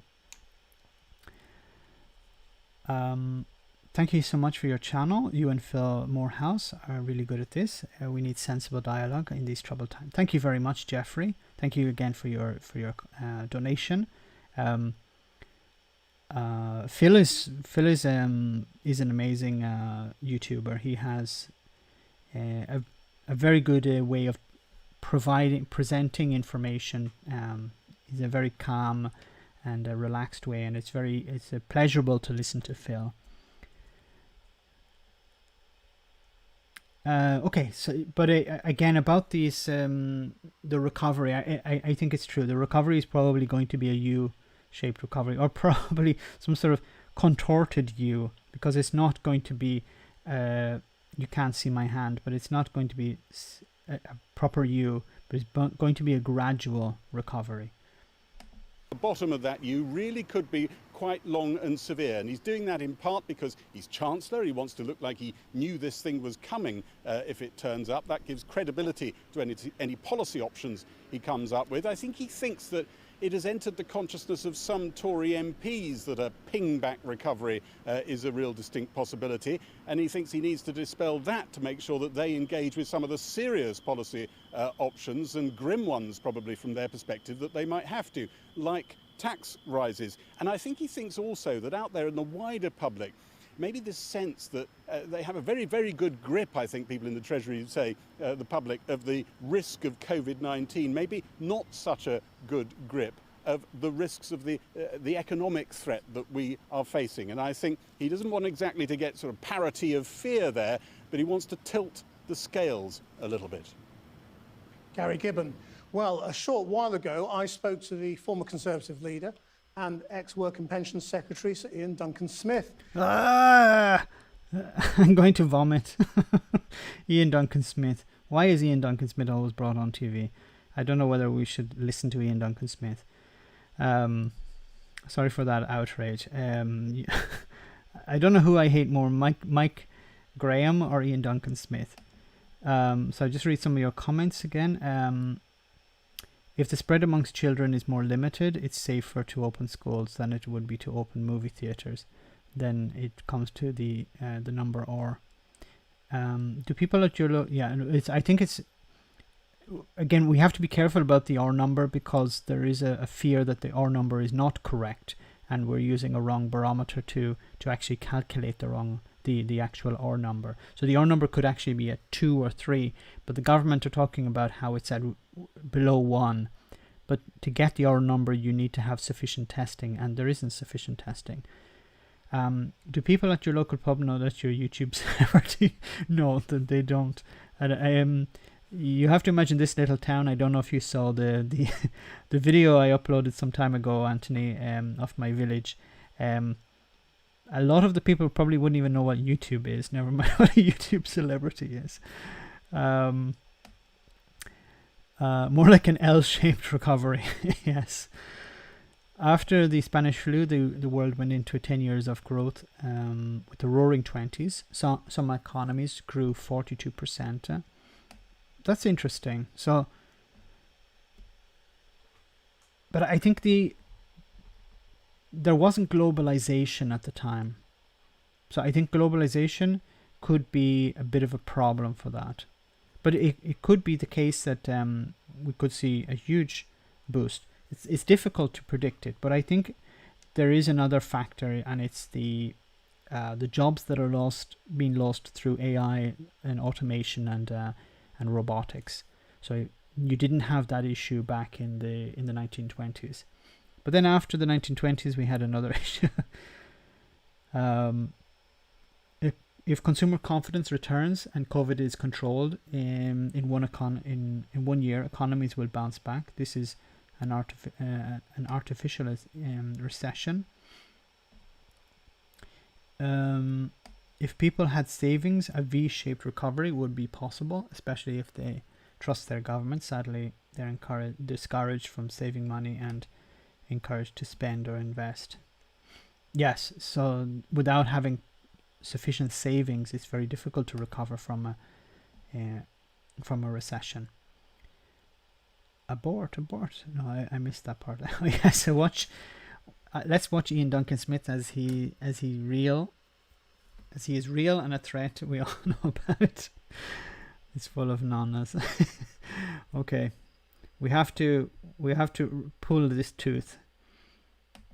And I began by asking him what sort of shaped recession he thinks we're looking at. Going into lockdown was relatively easy. Coming out has always posed a problem, and it's posing a problem to other countries as well. So it's going to be slower. So how do you get out of it without austerity? This process is going to be certainly probably on the slow side, and So you're going to have a slow recovery, slow as in a month, 2 months, a year, because you want to crash out of the European Union.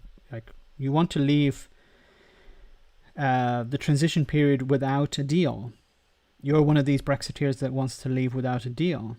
So you want to slowly leave. You want to slowly leave the lockdown, have a damaging recession for a period of time, and then double damage that recession, impose it twice as strictly, or as aggressively, I should say, by leaving the transition period without a deal.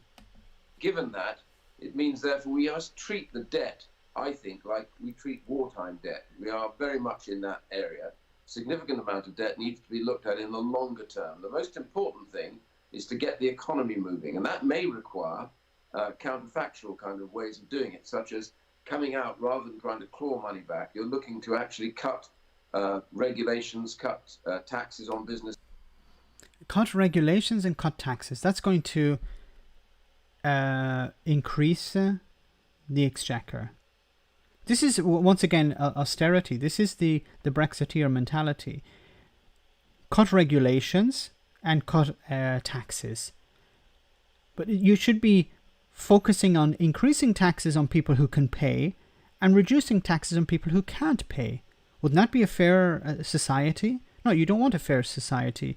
You want to make your friends, the donors of the Conservative Party, richer, and you want to make it easier for them to exploit their workers, to damage the environment, and to sell people crap that doesn't work, for example, with lower standards. On getting the economy going, you've called for the government to look, instead of 2 metre distancing, to look at 1 metre distancing. Are you not... Why are you asking Ian Duncan Smith? What qualification does Ian Duncan Smith have in talking about social distancing? Dunning-Kruger effect, yes. Really, can you think of any... Why would you even ask Ian Duncan... Why don't we ask Ian Duncan Smith the mass of the moon, or the mass of Jupiter, or how many, I don't know, how many offspring an antelope has in its lifetime? Is he qualified to answer any of these questions? A bit beyond your own expertise here. Well, it's not me calling for this, it's me simply referencing what the WHO says as we come out and what other countries have done. The WHO said that the social distancing of all the things that people have to do, social distancing is not the most vital part. It's important. The most vital part is hygiene. It's important to get the economy moving. There is no... What has hygiene got to do with getting the economy moving? This is the Tory response, is we need to get the economy... This is not even just the Tories. Lots of cookies, thank you very much. I joined a while back, being half horrified by Ian Duncan Smith's picture.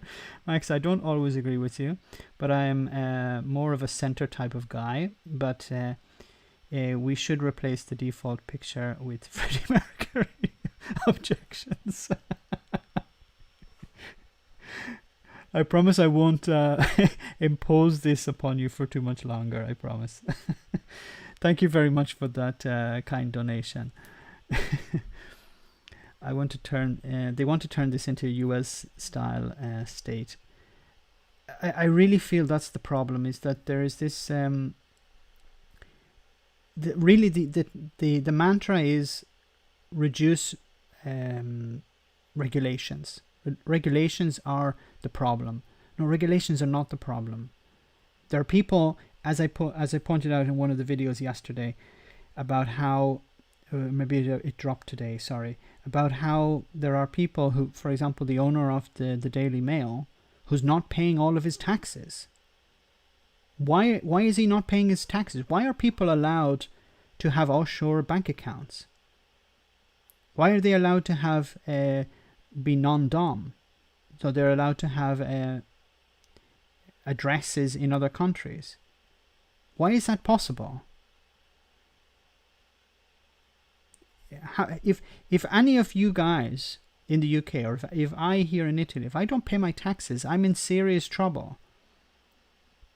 I remember hearing a story of Flavio Briatore. If you don't know who Flavio Briatore is, he's what actually did Flavio Briatore? He was a owner of one of the owners of the Ferrari racing team, I think it was, or part of the Ferrari racing team, Formula One racing team, and he has a ridiculous amount of money, and of course he has a yacht, but to avoid paying taxes on the yacht in Italy, he has it registered in Switzerland. You know, these people they have a huge amount of money, and they begrudge the state that they were born in. Loose change for them. A crook. It's loose change, the taxes that they have to pay. So they prefer to register a company. They set up a company in Switzerland or in another country, and then have that company buy the boat or the yacht or whatever, and then they rent it from that company. I don't remember all of the mechanisms, but in order to avoid paying taxes to the government that they live in, to the government that they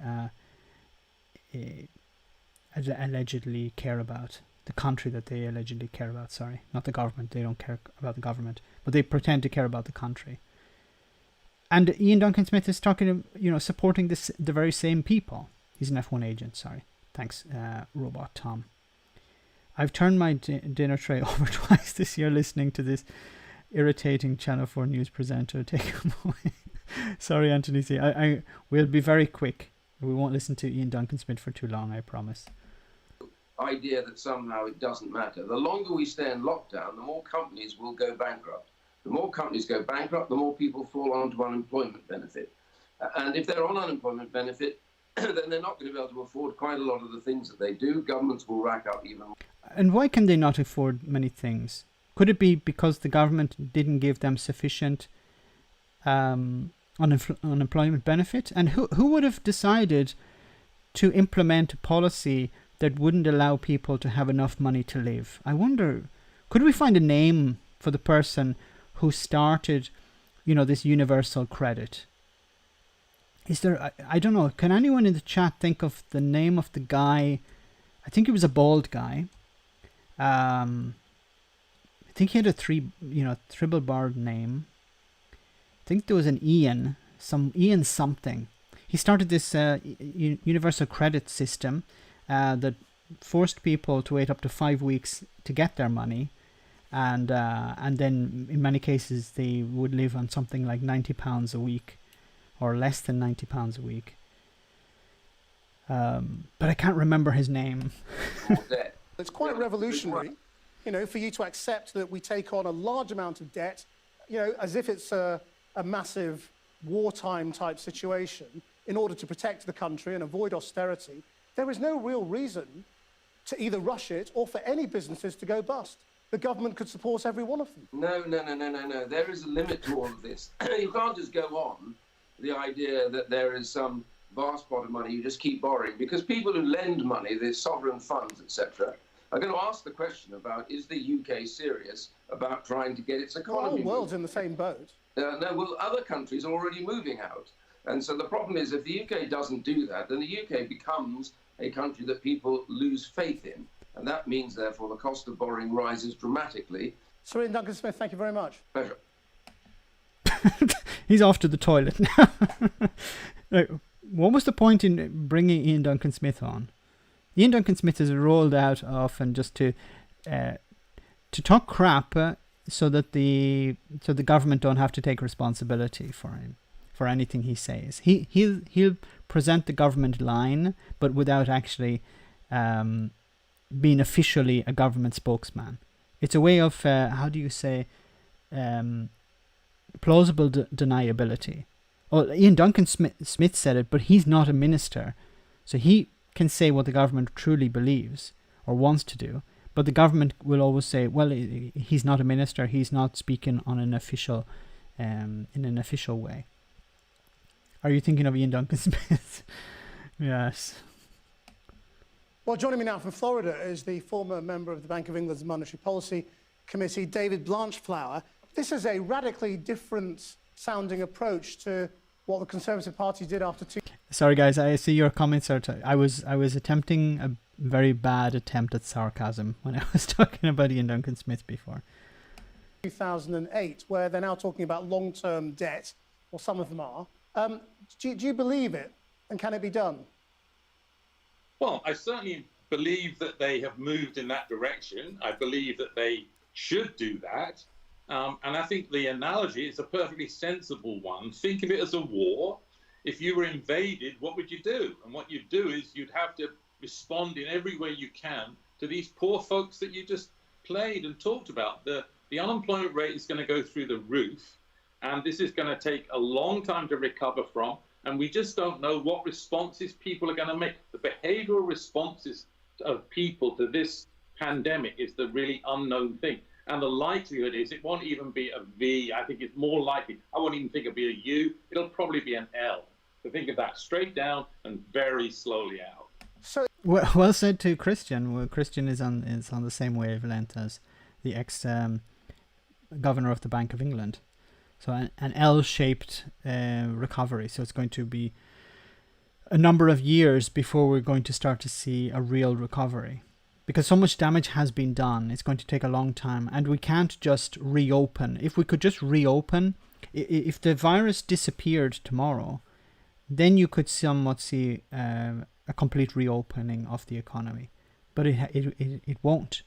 And there's a risk that it will continue for a reasonable amount of time. Is there a limit then to how much debt you take on? I mean, is there a point at which you lose your credibility with the markets, or can you just keep racking it up and saying we're in unprecedented times and we've got to... But I haven't seen this, so I don't know what he's exactly going to say, but there isn't really a limit to the amount of debt you have, because the old saying goes, if I borrow $1,000 or pounds or whatever from the bank owns me. But if I borrow £1 million from the bank, then I own the bank. Because the bigger the debt you have, the more, in a way, power you have. It's a paradoxical way of thinking, but you are too big to fail. So it's like if you, and they've done this is a common paradox in a way. What happens is if you can convince somebody to give you £100 for something, you're trying to sell them something, and you say, please send me £100, and then I will send you, for example, you buy something on eBay. You can't really do it now on eBay, but maybe in the past you could. So you say to someone, send me £100 and I'll send you the product. They send you £100, you don't send the product. You say, oh, sorry, I discovered there was a mistake. Can you send me another £20? Even if the person doesn't believe or is worried about it being a scam, they'll still send you the £20 because they're afraid of losing out. So they've put down 100, and there's a sort of paradoxical feeling or sensation in their mind that, well, look, maybe it's better to risk another 20 in order to have my goods, instead of just saying, no, I've already given you 100, and take the risk of losing that 100 instead of losing 120. So in a way, the banks are, and economies are quite similar.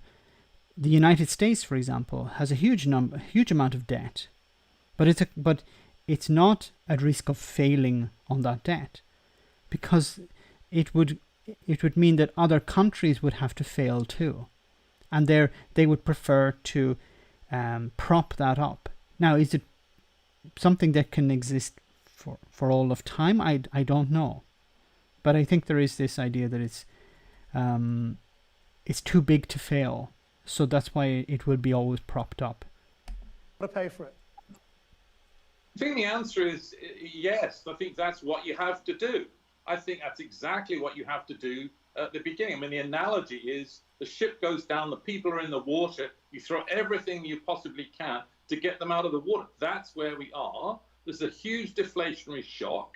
The central bank's in on this, the Treasury's in on it, and so is everybody else. So I think the answer is you have to throw everything you have at it, and the worry will be that in October or September, government officials will go, enough's enough. Now we've got to get people back to work again. And the worry is that even though you say, I'm going to open, the question is, will people like you and me go to sports events? Will we go to pubs? Will we go to bars? And if the answer is we're not going to do that, that means the recovery is very slow. And it means that there's not enough money circulating. The central bank and the government have to step in. So what could you do to help all those young people we heard right at the top of this programme who are feeling hopeless? Are you talking about massive government spending? Well, I think you probably are. I mean, I think the best analogy is if you go to FDR, what did FDR do? And this was what he did for men, and there's things you can think of for women, but FDR thought about a thing called the civilian conservation. I mean, I want people to think about there are 720,000 16-year-olds leaving schools in June. What are you going to do with them? College attractive than it did. Let's say half of them managed to go to college. Well, that leaves you 350,000 16-year-olds and 350,000... They can pick fruit. No, I'm joking. 70. What are you going to do with them? There isn't jobs for them. And what we know is if you don't do something to help the young, they can't make a foothold in the labour market and they get scarred. So the answer is absolutely the young are at the front of this. In the US already, the unemployment rate of 16 to 24-year-olds is 33%. So absolutely, Christian. I mean, you have no alternative. You have to step in. You have to provide schemes that, I mean, maybe this conservation scheme, which is you do things on climate change and other things, but you can't leave these kids because this will be a disaster. I agree 100%. You need to provide something. Oh, the video has just ended. Well, okay. You need to provide for people to do something. Create... For example, FDR created infrastructure, created millions of jobs, getting people to do things. You have to do the same thing. I feel that the Tories aren't going to do that, but it could actually work in their favour. There could be the Boris bonds, there could be the Boris bridges, like a bridge to Northern Ireland. It would be completely ludicrous. But it would create a huge amount of jobs. It's money that is given to people, but at least it's respent in the economy. Now, I would prefer to do it through a UBI, because if people are forced into work, some of them may not feel comfortable doing it. Some people may have issues about doing it. Some people may have problems. So it may not be it's a sort of a brute force way of getting people into employment. But I think a UBI would be a better way to do this. And we have to change our society. I was arguing with somebody on the last stream about a UBI, how they were saying, the 20th century model worked perfectly. And I keep saying this, the 20th century model worked perfectly, not perfectly, reasonably well for a certain number of people in the 20th century, but it's no longer something we can use as a framework for our societies and our economies. We need a new model. We need to think outside the box. I'm not an economist. I'm not an expert on these areas, but I do understand that this crisis has given us also an opportunity. We can't continue in the way that we have been going. Let them pick fruit. We can't continue in the way we need to find a new model. We need to create a new model, and the country that is first will be the most successful, because everyone else will follow. They will be the first to recover. They'll be the first to succeed, I think. Sweden's record highest weekly deaths per capita in Europe. Data collected by Our World in Data shows 6.25% deaths per million inhabitants per day between 12 and 19 May. So Sweden was the model for many people on the right. Sweden is open. They're not having any restrictions. Freedom, freedom, freedom. Now this is the result. Unfortunately, we need lockdowns. Lockdowns are a temporary measure to get the numbers down. And then we have to reopen, but in the correct way. And unfortunately, I think a lot of countries are not doing that, especially in the United States, for example. Not all of the United States, but certain states are just throwing caution to the wind. They're just opening up as they're opening up under political pressure, not following the science. The bridge is now a tunnel. Too many old MOD bombs lying in the way in the Irish Sea for a bridge. Yeah, it was at when the Ministry of Defense, there were bombs. How did they end up in the sea? I never understood. They're not German. I thought they may have been German bombs, but they were not German bombs. Thinking the Tories will institute socialist reforms is delusional. Will never happen. Might happen after mass protests. Protests will come. I hope protests will come. No, Max, the Victorians had the right idea, according to Jacob Fleecemark. Workhouses. We put people... Please, Artemis, please don't speak that... Don't mention that too loudly, or it may... You know, Ian Duncan Smith might be listening. And you're going to see... in a way, you are seeing something equivalent of workhouses. Universal credit, where you have to, if you don't want your credit, your benefits taken away, you have to do unpaid work. It's not that different from the workhouse. Profit sharing, so co-ops is a good idea. They're very common here. Not very common. They're quite common here in Italy. The co-op, so where the employees run the company. And profits are shared out amongst the employees. There's a garden center near my home, and it's run by a co-op, and it's very successful. Always full of people. They have a very nice store. It's more expensive than other garden centers, but I think the local community support them also because it's a co-op. It's amazing how countries were all cautious until summer, and then suddenly it became F it all, it's vacation time. Yes, Night Raven. I think I'm really worried about the summer because we haven't arrived. Summer has arrived sooner than the numbers have reached zero, and a lot of people are saying, to hell with this, I just want to enjoy the summer. I'm very worried also here in Italy. I've seen a lot more traffic on the roads. I've seen a lot more people wandering around. At the moment, I think the cases yesterday in Italy for new deaths was under 100, which is a good sign. But for how long?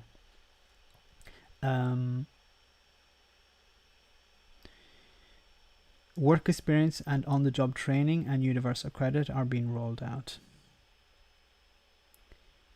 But with work experience for what? That's the problem. What sort of jobs will be available? Jacob Rees-Mogg might well sell the fruit pickers by the others. When we experience what is actually required to survive, we may see many parts of the economy are optional extra, except as a means of redistribution. The concept of what economy is should change. Yeah. So there are so many industries that exist, and what is the point of these industries? Socialism always bails out societies every 10 years or so.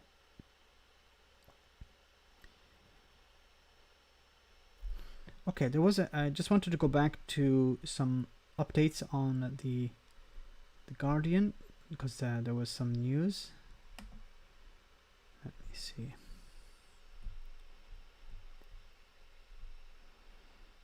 So I'm quite surprised about the response from the ex-governor of Bank of England.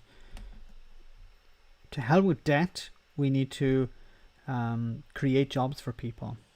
And I think he's right.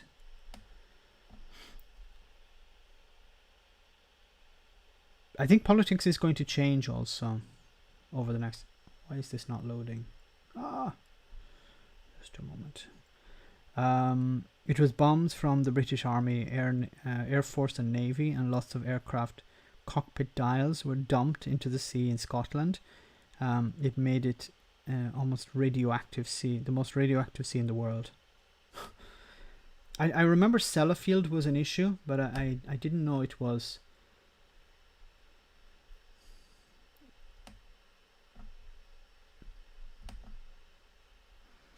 The London government don't care so much about the Irish or the Scots, do they? Hopefully this will work. No, it's not working. Why is it not working?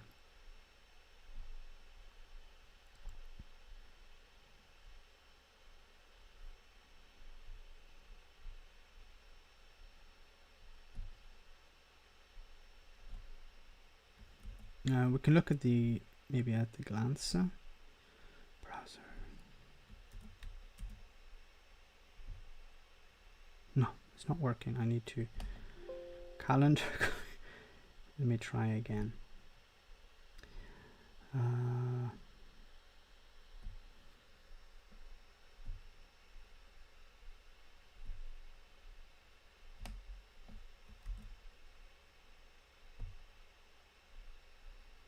No, it's not working. Why is it not working? Let me try a different video, perhaps.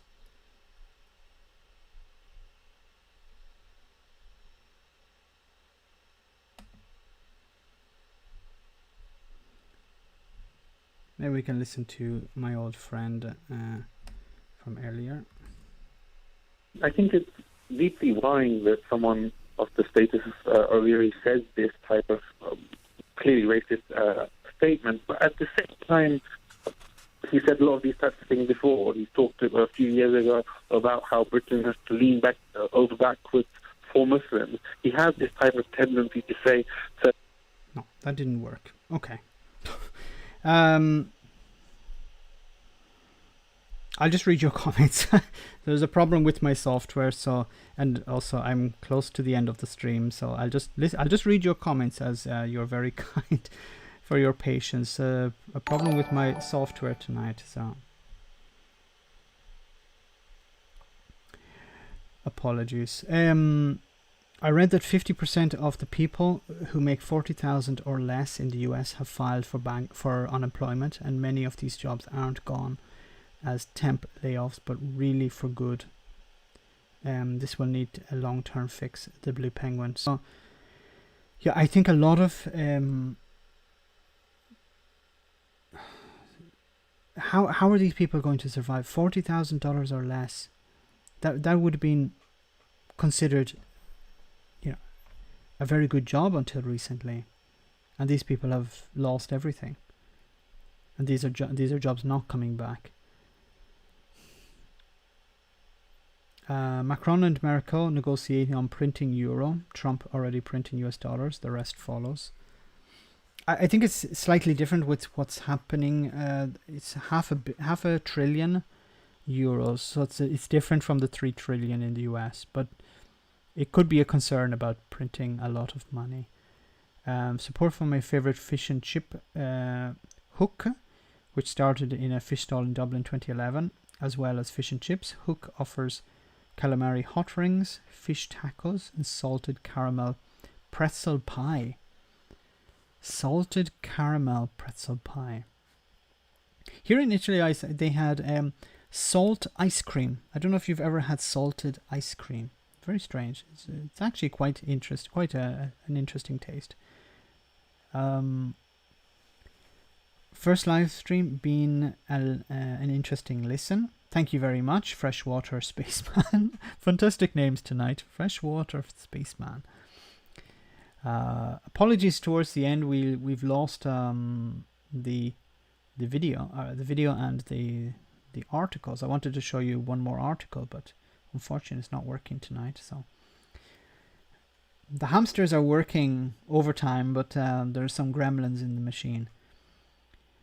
Above that, above the last comment, as I said, I misspelled. Universal credit in combination with workforce is free labor for the businesses that Johnson will pump money into to make a strong economy. This amateur economics will surely fail.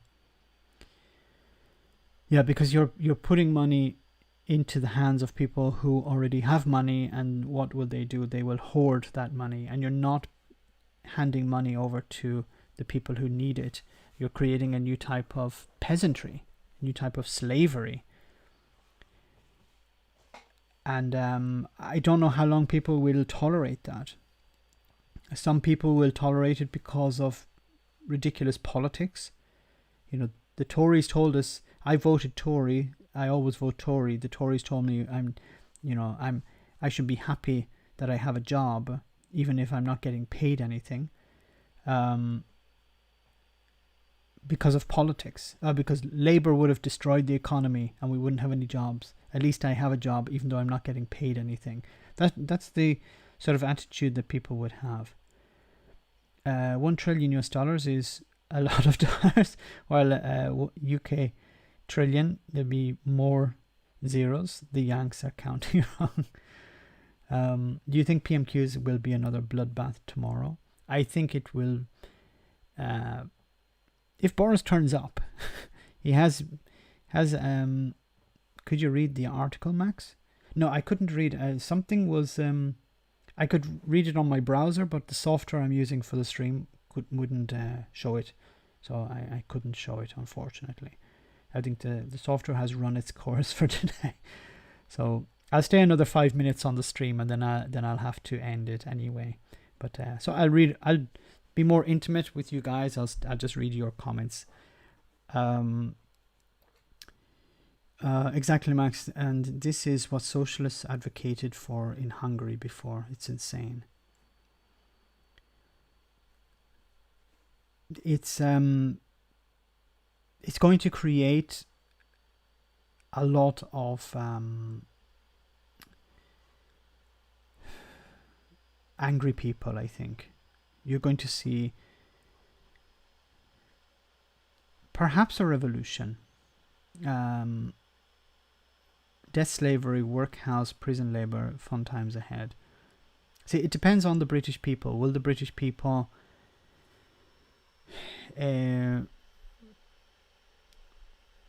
accept that? Will they be willing to be happy with their lot?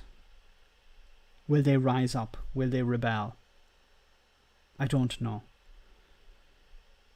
One for the road, Max. Let's see. If I can get it loaded on the stream. Unfortunately, with the this is let's see. If maybe I can only play the audio. Let me see if I can load it on the stream. Apologies for tonight. I don't know what the hamsters have been up to. I may need my software updated. I'm not sure. No, it's not working. Maybe we can have audio. A long time ago, me and my brother Dom here, we were hitchhiking down a long and lonesome Brexit. Yeah. All of a sudden, there shined a novel coronavirus about a month in the distance, and it said, "Do the bare fucking minimum, or I'll ravage your country." Well, Dom and I, we looked at each other, and we each said, nah. And we made the first plan that came to our heads. It just so happened to be the worst plan in the world. It was the worst plan in the world. Counting up the gloves and it's easy to see 1 and 1 makes 2 bits of PPE. It's duplicity. Down with the risk, and then we're not obliged to provide the kit to keep them alive. Clapping will suffice. But needless to say, the virus was stunned. Whiff waff with its protein spike as it eyed London. It asked us, Be you monsters? and we said nay. We are but conservatives. Walk, walk. Have a poxy clap and a minute silence. This is not protection for frontline workers. No, this is just a tribute. Couldn't be bothered with protection for frontline workers. No, no, this is a tribute. Oh, It's just a poxy little tribute, alright. It's just a poxy little tribute, alright. and the peculiar thing is this, my friends, our gross negligence during those fateful weeks, it didn't actually sound anything like the press coverage. This is just a tribute. Have a round of applause and a minute of silence. Let's pretend it's like wars.